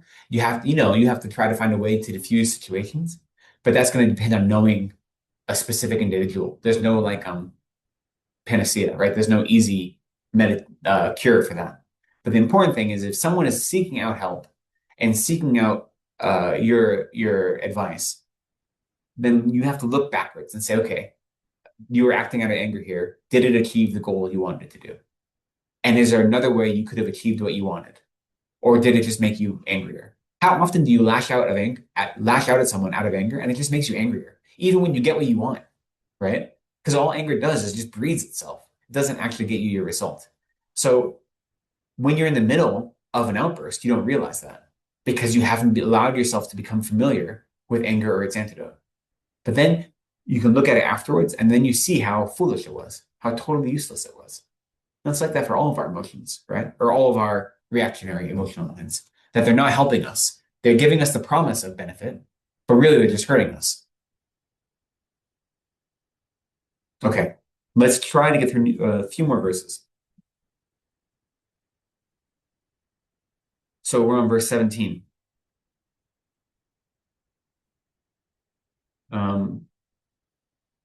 When supreme holy gurus find us displeasing, this is the wheel of sharp weapons returning full circle upon us from wrongs we have done. Till now we have turned from the gurus and the teachings, preferring the counsel of misleading friends. Hereafter, let's end our dependent relations with those who would turn us away from the path. So here, what's interesting to me is like, what does it mean to be displeasing to our gurus, or for the gurus to find us displeasing, right? Especially if we say our gurus are either depending on our practice, we either see our gurus as Buddhas or as people that are filling in for the Buddhas, one or the other, depending on our relationship with our gurus. So how can they be displeased with us? What does that mean? Our gurus show us experiences of their displeasure when we aren't living up to our potential. That's what that means, right? So that doesn't mean that we are all star students. It means that we are doing the best we can given our environment, our circumstances, and our means, right? And so be displeasing to the gurus. They say displeasing your guru is the heaviest negative karma you can create. So it's important to understand what it means to displease a guru. Once you've created that relationship, we say this guru is representing the Buddha, Dharma, and Sangha. They're the ones that are giving me the access to the Dharma that's going to allow me to become a Buddha. Therefore, they are the most important person in my life. And I put my whole spiritual life in their hands, right? It's an actual guru, not someone like me who's just up here, yapping away, that we have a relationship of like a professor and a student. That's not the same thing as a guru, right? But so when we have that relationship with someone as a guru, and then they're displeased in us, and we have to say, what does that displeasure come from? It's not going to come from our making mistakes, right? Because of course we make mistakes. This is samsara. It's hard. It's going to come from us not exerting the effort to do our best, whatever that may be. But that's not the same thing as making mistakes. Sometimes when we make mistakes, that makes our guru happy because our guru sees that we're doing it, we're trying, right? So here it's saying, what is it that causes, what is the karma, what is the negative action that ripens as our guru's displeasure? So of course we can say conventionally, it might be me being lazy, me not be engaging in the teachings the way I've been advised, me ignoring my teacher's advice. Those are the conventional causes for my teacher to be displeased with me. But the karmic seed that is ripening as my experience of my guru's displeasure comes from, and here we say it is turning away from the teachings. or historically ignoring the guru's advice, or hanging out with what are quote unquote bad friends, right? Negative friends. So that's not just in this life. Those are the actions that have planted the seeds for me to now experience the experience of the guru's displeasure. And the last one, I mean, the first ones are pretty clear. Like turning away from the guru and from the teachings is very clear, right? And obviously, we should not do it. Turning away or running around with non-virtuous or misleading friends here, preferring the counsel of misleading friends. This is a hard one. Because we have a lot of friends that aren't Buddhist, right? We have a lot of friends that definitely aren't our teachers, even if they are Buddhist. And they may be trying to give us good advice sometimes. But we have to use our spiritual practice in mind to say, is this really good advice? Are they really leading me towards happiness, or are they leading me towards something else? Maybe not intentionally, right? Our friends have the best of intentions, but they may only be encouraging me. If someone's encouraging me to engage in non-virtuous activities, they may think it's going to benefit me. They may not be trying to hurt me, but what they're doing is causing harm, right? So for me to spend time with them is going to cause me harm. What's important, though, is that when we renounce bad friends, it's one of the few activities that isn't a purely mental activity for most of us, right? To renounce bad friends, you actually should be not spending time with them. And the reason, once you have developed your mind, that's different, right? But for those of us now whose minds are so malleable and so easily influenced, to spend time with them, you end up engaging in the negative behaviors that they encourage. And you accumulate the negative karmas that they encourage because you are part of the creation of those negative karmas, right? And we get misled by negative friends all the time. So it actually is, mental action is the more important, renouncing negative friends, but also physically removing ourselves is important, especially at the beginning, at our stage of practice. We have to do our best to not put ourselves in the circumstances that would then lead to us engage in harmful action. But importantly, renouncing bad friends doesn't mean we dislike them, right? It doesn't mean we give up on them, especially. But it means that we recognize that spending time with them causes us to engage in harmful actions.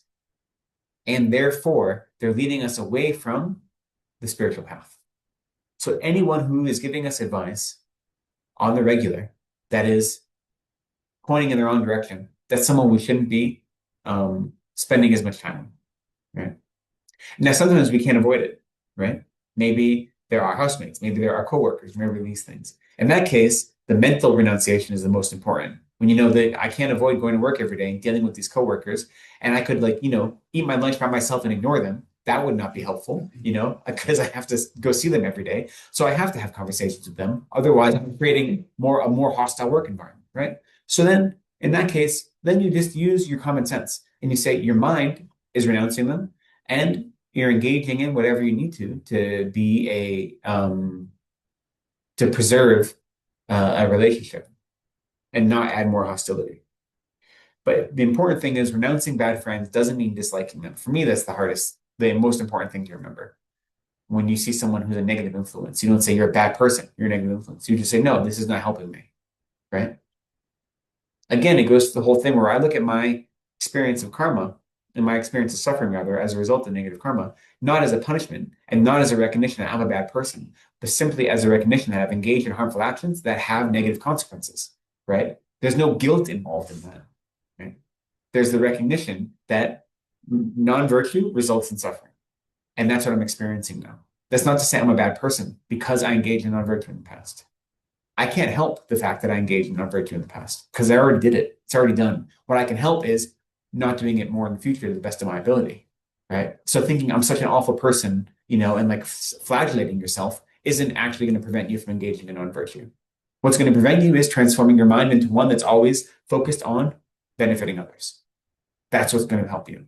So it's the same way when you look at negative friends, you can look at them and you can actually use them as a perfect object for your compassion because you realize all they're doing is creating suffering for themselves and others, right? So instead of saying, I don't like them, they're bad people, you say they're suffering sentient beings who are trying to be happy, but don't know how to go about being happy. And therefore, they're a perfect object for my compassion. But I won't allow myself to fall in with their negative behavior or to be influenced by their bad advice, right? So that's the kind of action that causes the plant's karmic seeds that then are ripened as the experience of your gurus being displeased with you. Mm-hmm. So about, for example, very close friends who in a social gathering or whatever, so they tell, they persuade us to drink Mm-hmm. or smoke up Mm-hmm. some substance or something. So, I mean, like I'm a vegetarian, Mhm. and they say that why are you not eating non-vegetarian food? It's so good, you are missing out on so much, this and that. So they keep on, Mhm. continuing that. And same thing with substance also. So does that count in the category of misleading friends? Yeah, and that actually comes up a little later. But yes, so yes and no, right? If your friends are always encouraging you to whatever, drink or smoke or do other things like that, but you can say no, and you have the capacity to say, no, I'll spend time with you, but I don't need to drink. Or no, I'll spend time with you, but I'm just not going to eat meat. In that way, and it's not affecting your mind, then that's okay, right? This is more friends that when they give advice, you're following it, right?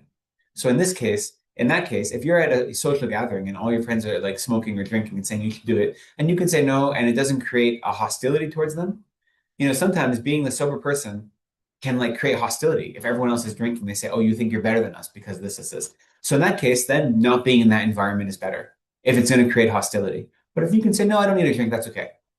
And then you're not going to be influenced by them suggesting you drink or whatever it may be. Then you can spend time with them and you can try to live your life in a way that's meaningful and is maybe even going to influence them in a positive way, right? So it is possible to see people that are engaging in harm and say, maybe I can serve as an influence or a role model for them. But the reason I'm doing it isn't because I think I'm better than them. It's simply because I think this is the way to live a spiritually meaningful life. And I know that they can give me this bad advice, and I'm not going to follow it, right? But the reason for most of us it's important to renounce friends is because we do follow it. Like the first 5 times they say you should drink, I can say no, but maybe the 6th time I say yes, right? And so like that, we have to know ourselves. And so I know for me, I've often talked about the fact that before I was a monk, I really enjoyed beer. I brewed my own beer for a decade before I became a monk and drank beer every single day, right? Very little, like maybe one bottle, but like very expensive beers that were like very, bougie and these kind of things. I didn't like getting drunk, but I just enjoyed beer, whatever, right? What is it? Huh? A lot. Yeah. What? It's very little, one bottle a day. We were like one bottle a day is a lot. The big Very relative IBM sense with it. mind. Pint. Yeah, like a pint. After school, you come home. But after grad school, I spent a whole day, like, come on now. But anyway, my point though, here's my point. My point is,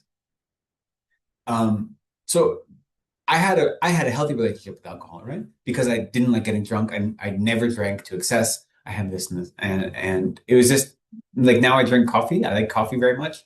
I have specialty coffees. Back then I had specialty beers, similar. Except since I become a monk, obviously I haven't touched a single drop of alcohol, right? Now I could be in any environment and people can encourage me to drink alcohol over and over and over again, but I have a strong enough relationship with my monk vows that I'm not going to touch a drop of alcohol. Doesn't matter how many times people suggest it and they joke about it and they push me to it. I know that I've lived as a monk long enough and I've avoided drinking alcohol long enough that regardless of how much I used to enjoy it, I have zero concern of ever falling on that because my vows are so important to me and because it's so easy to keep, right? So I know that about myself. So if I'm in an environment where people are encouraging me to drink alcohol, it doesn't bother me because I know that I can very easily, like it doesn't tempt me at all. Like I'm not tempted to drink alcohol, even a drop, because my vows are more important. But it's taken me, living as a monk for 15 years to be that way. So you may not be that way with whatever vices you have or whatever negative emotions you have. Then, Right. then they might say, oh, how boring you have got. You used to be fun earlier. So, what do you think? Like, do you think like, oh, you're So then the question is that then a useful friend, right? If all they're doing is criticizing you and encouraging you to engage in harmful action, what is the benefit of spending time with them, right? So that's the question. Is there benefit, right? And so if this is a choice you have, like, because again, sometimes you don't have the choice. You have to spend time with your family or friends or coworkers, right? But if you have made the choice to spend time with these people, but all they're doing is criticizing you, trying to encourage you to engage in bad behavior, is there benefit to you? Like, what benefit are you getting out of it? That's the important thing to ask. And now we use the example, like the example of drinking or smoking is like an easy one, but like that is much easier to refuse than like other types of bad advice, right? Like that's very coarse. Like it's very, very easy to refuse a drink as opposed to like someone just giving you like bad advice about like, maybe it's okay.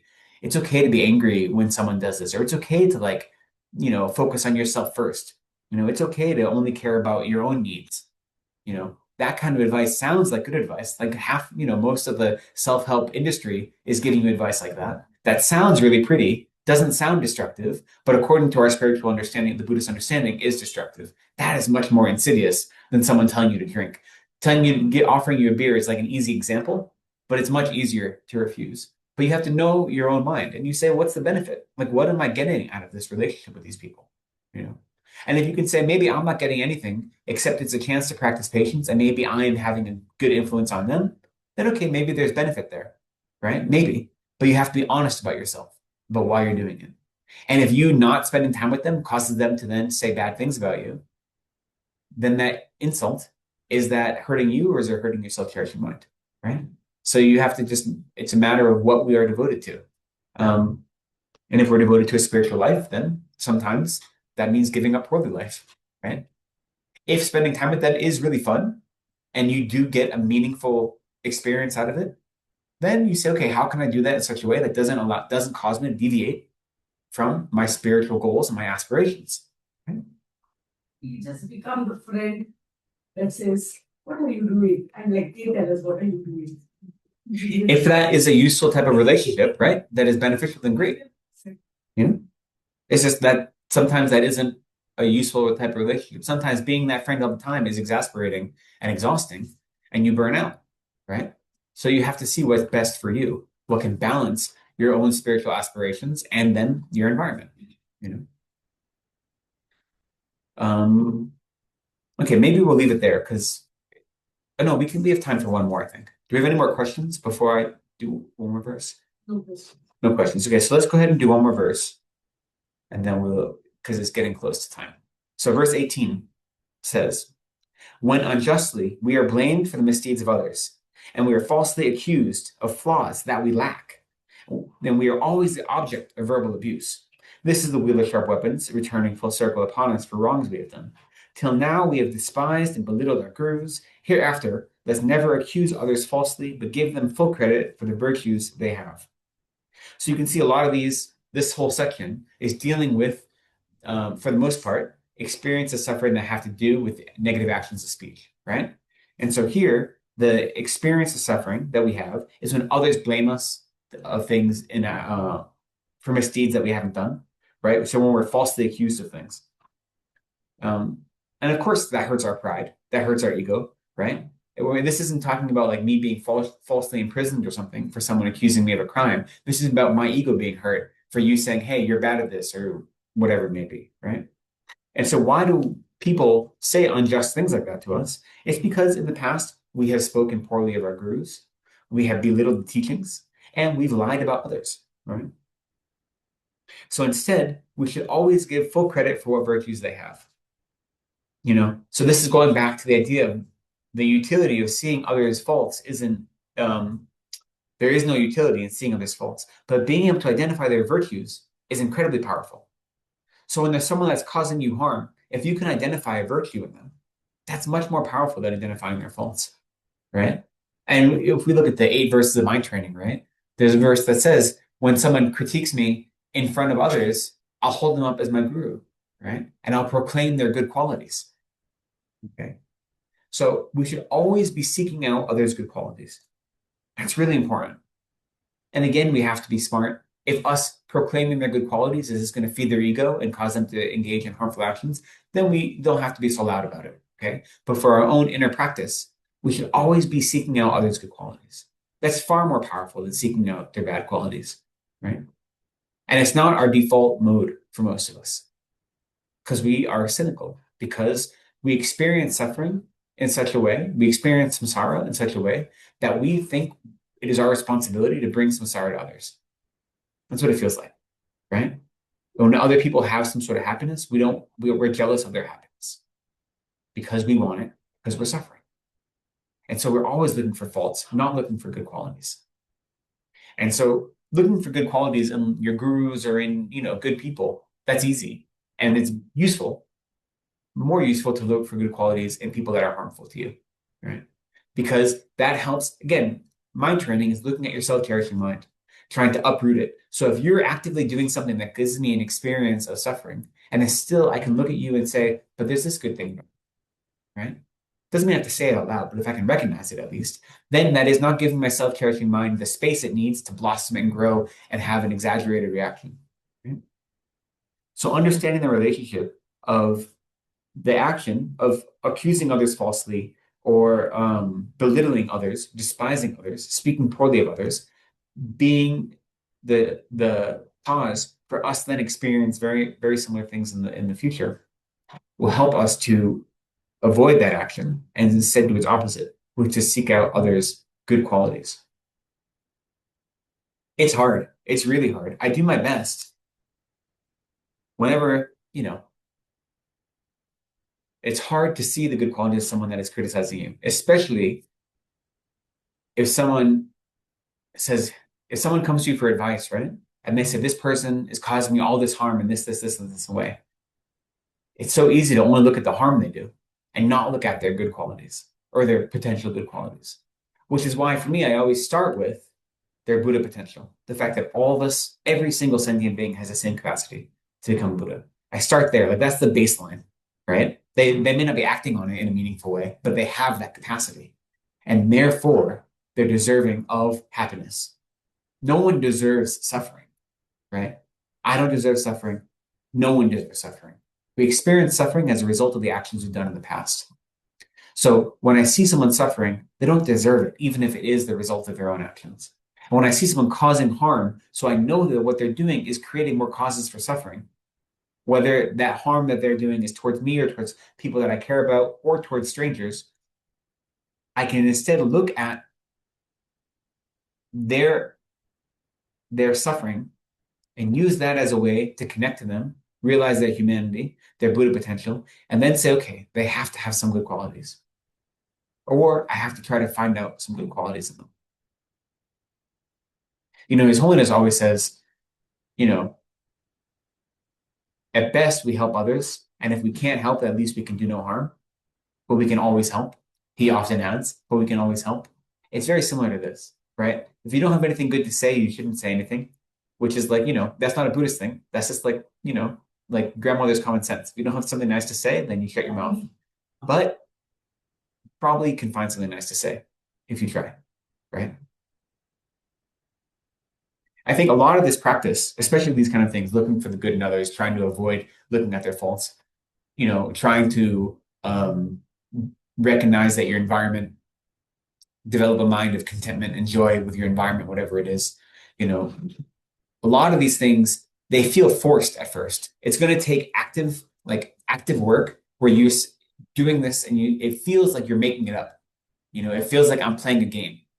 But that's because we're so habituated into the opposite. We're so comfortable with samsara that anything that is going to lead us out of samsara is going to take effort and feel false at first. Because samsara is comfortable, or we think it's comfortable. We're just used to it, right? We're so attracted to the perfections of samsara that anything that is trying to undercut them is going to be difficult and it's going to feel false. But the more you do it, then you become more familiar with it. That's the whole point of meditating, is to make something familiar. And then it becomes natural. It's very similar to if you ever tried to write a gratitude journal, which isn't a Buddhist practice, but it is very much in line with Buddhist practices, right? When you first start a gratitude journal, where you try to write, let's say, 10 things every day that you're grateful for, sometimes you have to really stretch really thin, right? And you're like making stuff up. You're like, I'm grateful that I didn't die today, I guess. I don't, in the beginning, it feels totally, it doesn't have to feel, but it can feel very nonsensical. Like you're just stretching things really thin, right? And that's because your habit is the opposite. That's the reason. But if you keep doing it and you get over the silliness and you get over the fact that this feels fabricated and false, but you do it anyway with the right motivation, eventually you see that it can have a transformative effect. And that's true for a lot of this mind training advice, right? It feels fabricated because it has to be fabricated for us right now. But by doing it over and over again, it ceases to be fabricated and it becomes habit. Okay, let us maybe end there for today. I think we're going to need to pick up the pace a little bit here. I really thought we'd cover this whole text in 3 weeks. I was, it's been 4 weeks. No, it's been way more than 4 weeks. And we've gotten through 14 verses. That's okay. There's only 130 verses. That'll be fine. Are there any questions before we end today? Actually, if there are any questions, maybe we can hold them until next week. And the reason is, before we do our dedication prayers, I did want to do one other special prayer today, which is there is a longtime student of FPMT named Omar Quran, who is in Hyderabad right now, and he is ill. He's had a number of surgeries this year. I'm not quite sure what his illness has been, but due to his most recent round of surgeries, he's had complications and infections have set in, and he's now in the hospital on a ventilator. And so I haven't met him myself, but a lot of people in the FPMT know him and have requested prayers on his behalf. So what I thought we would do, traditionally, when someone's passed away, there's 8 traditional prayers we offer. And when someone's very sick, we often offer the same prayers. They're all very long, so we're not going to do them in full. But the first one, the most common one to do, is the King of Prayers. And what I thought we'd do is just the first section of the King of Prayers, which is not very long. So in our prayer book, in the gold prayer book, on page 249, is the King of Prayers.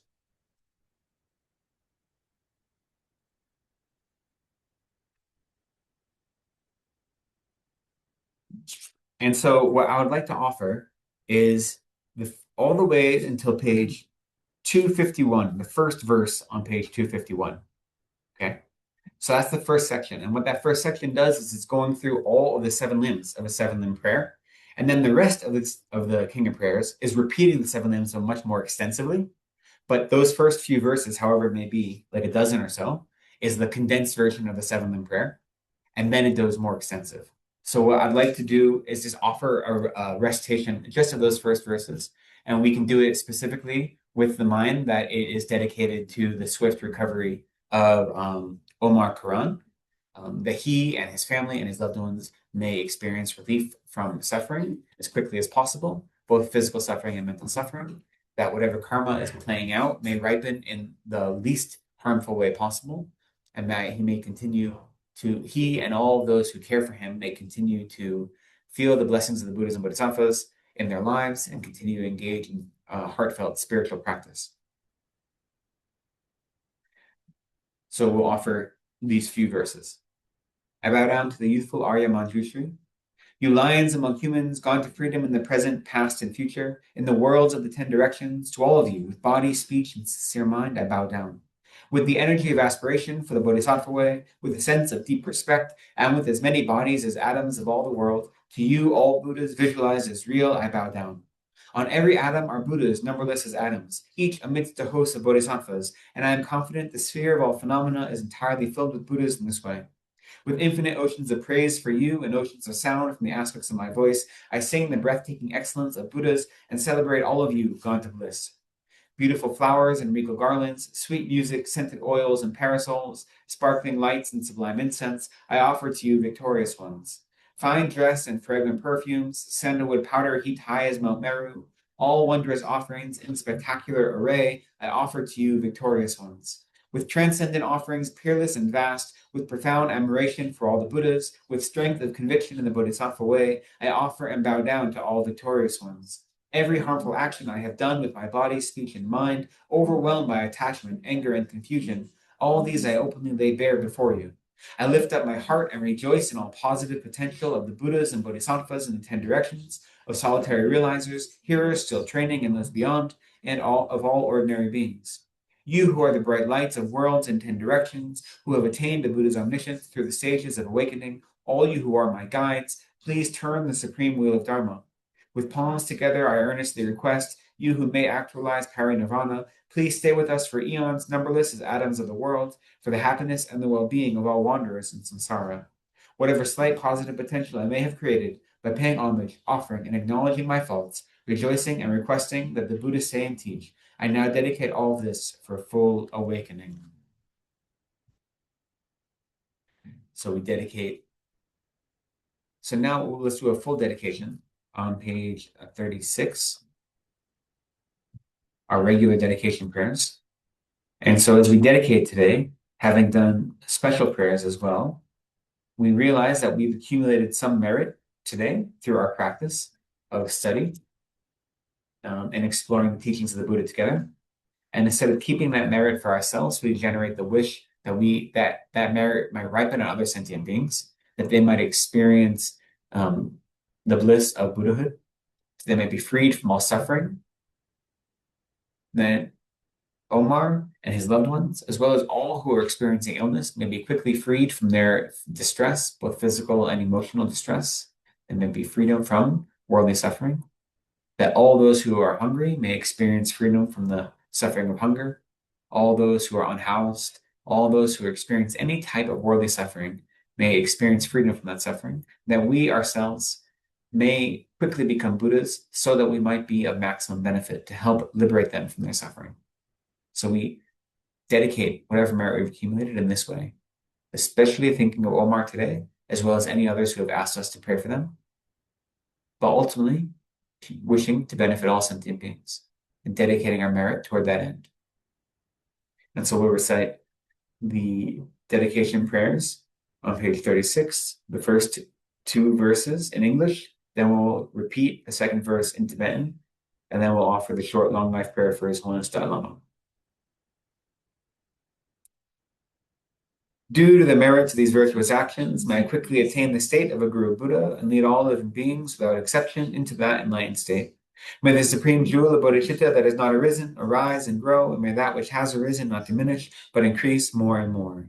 Shanchu Sam Shorim Poche Ma Ke Panam Ke Gyurche Ke Wanyam Pa Me Payan Gone Gonde Pewarsho. In the land encircled by snow mountains, you are the source of all happiness and good, all-powerful Chenrezig Tenzin Gyatso. Please remain until samsara ends. Great.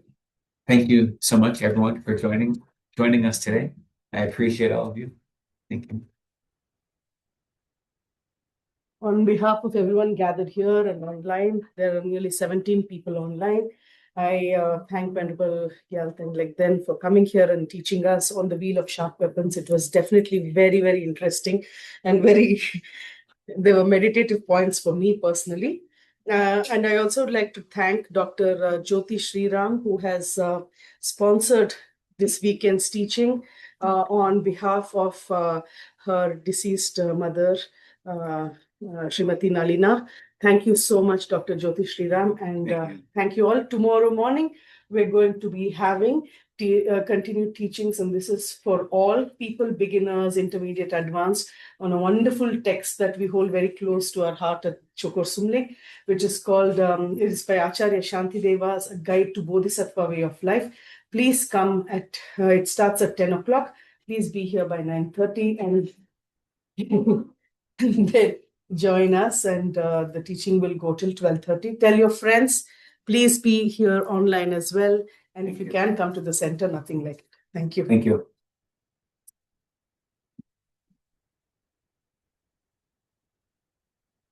Everyone, please get up, stand up for illustrations.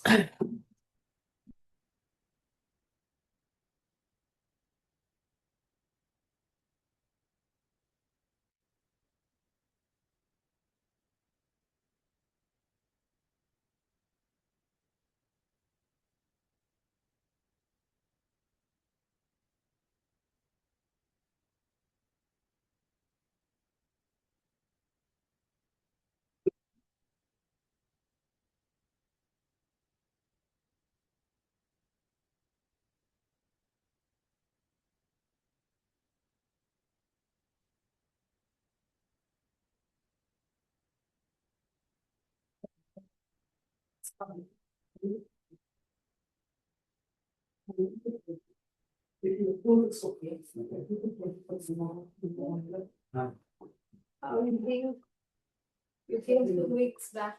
Yeah. I see it.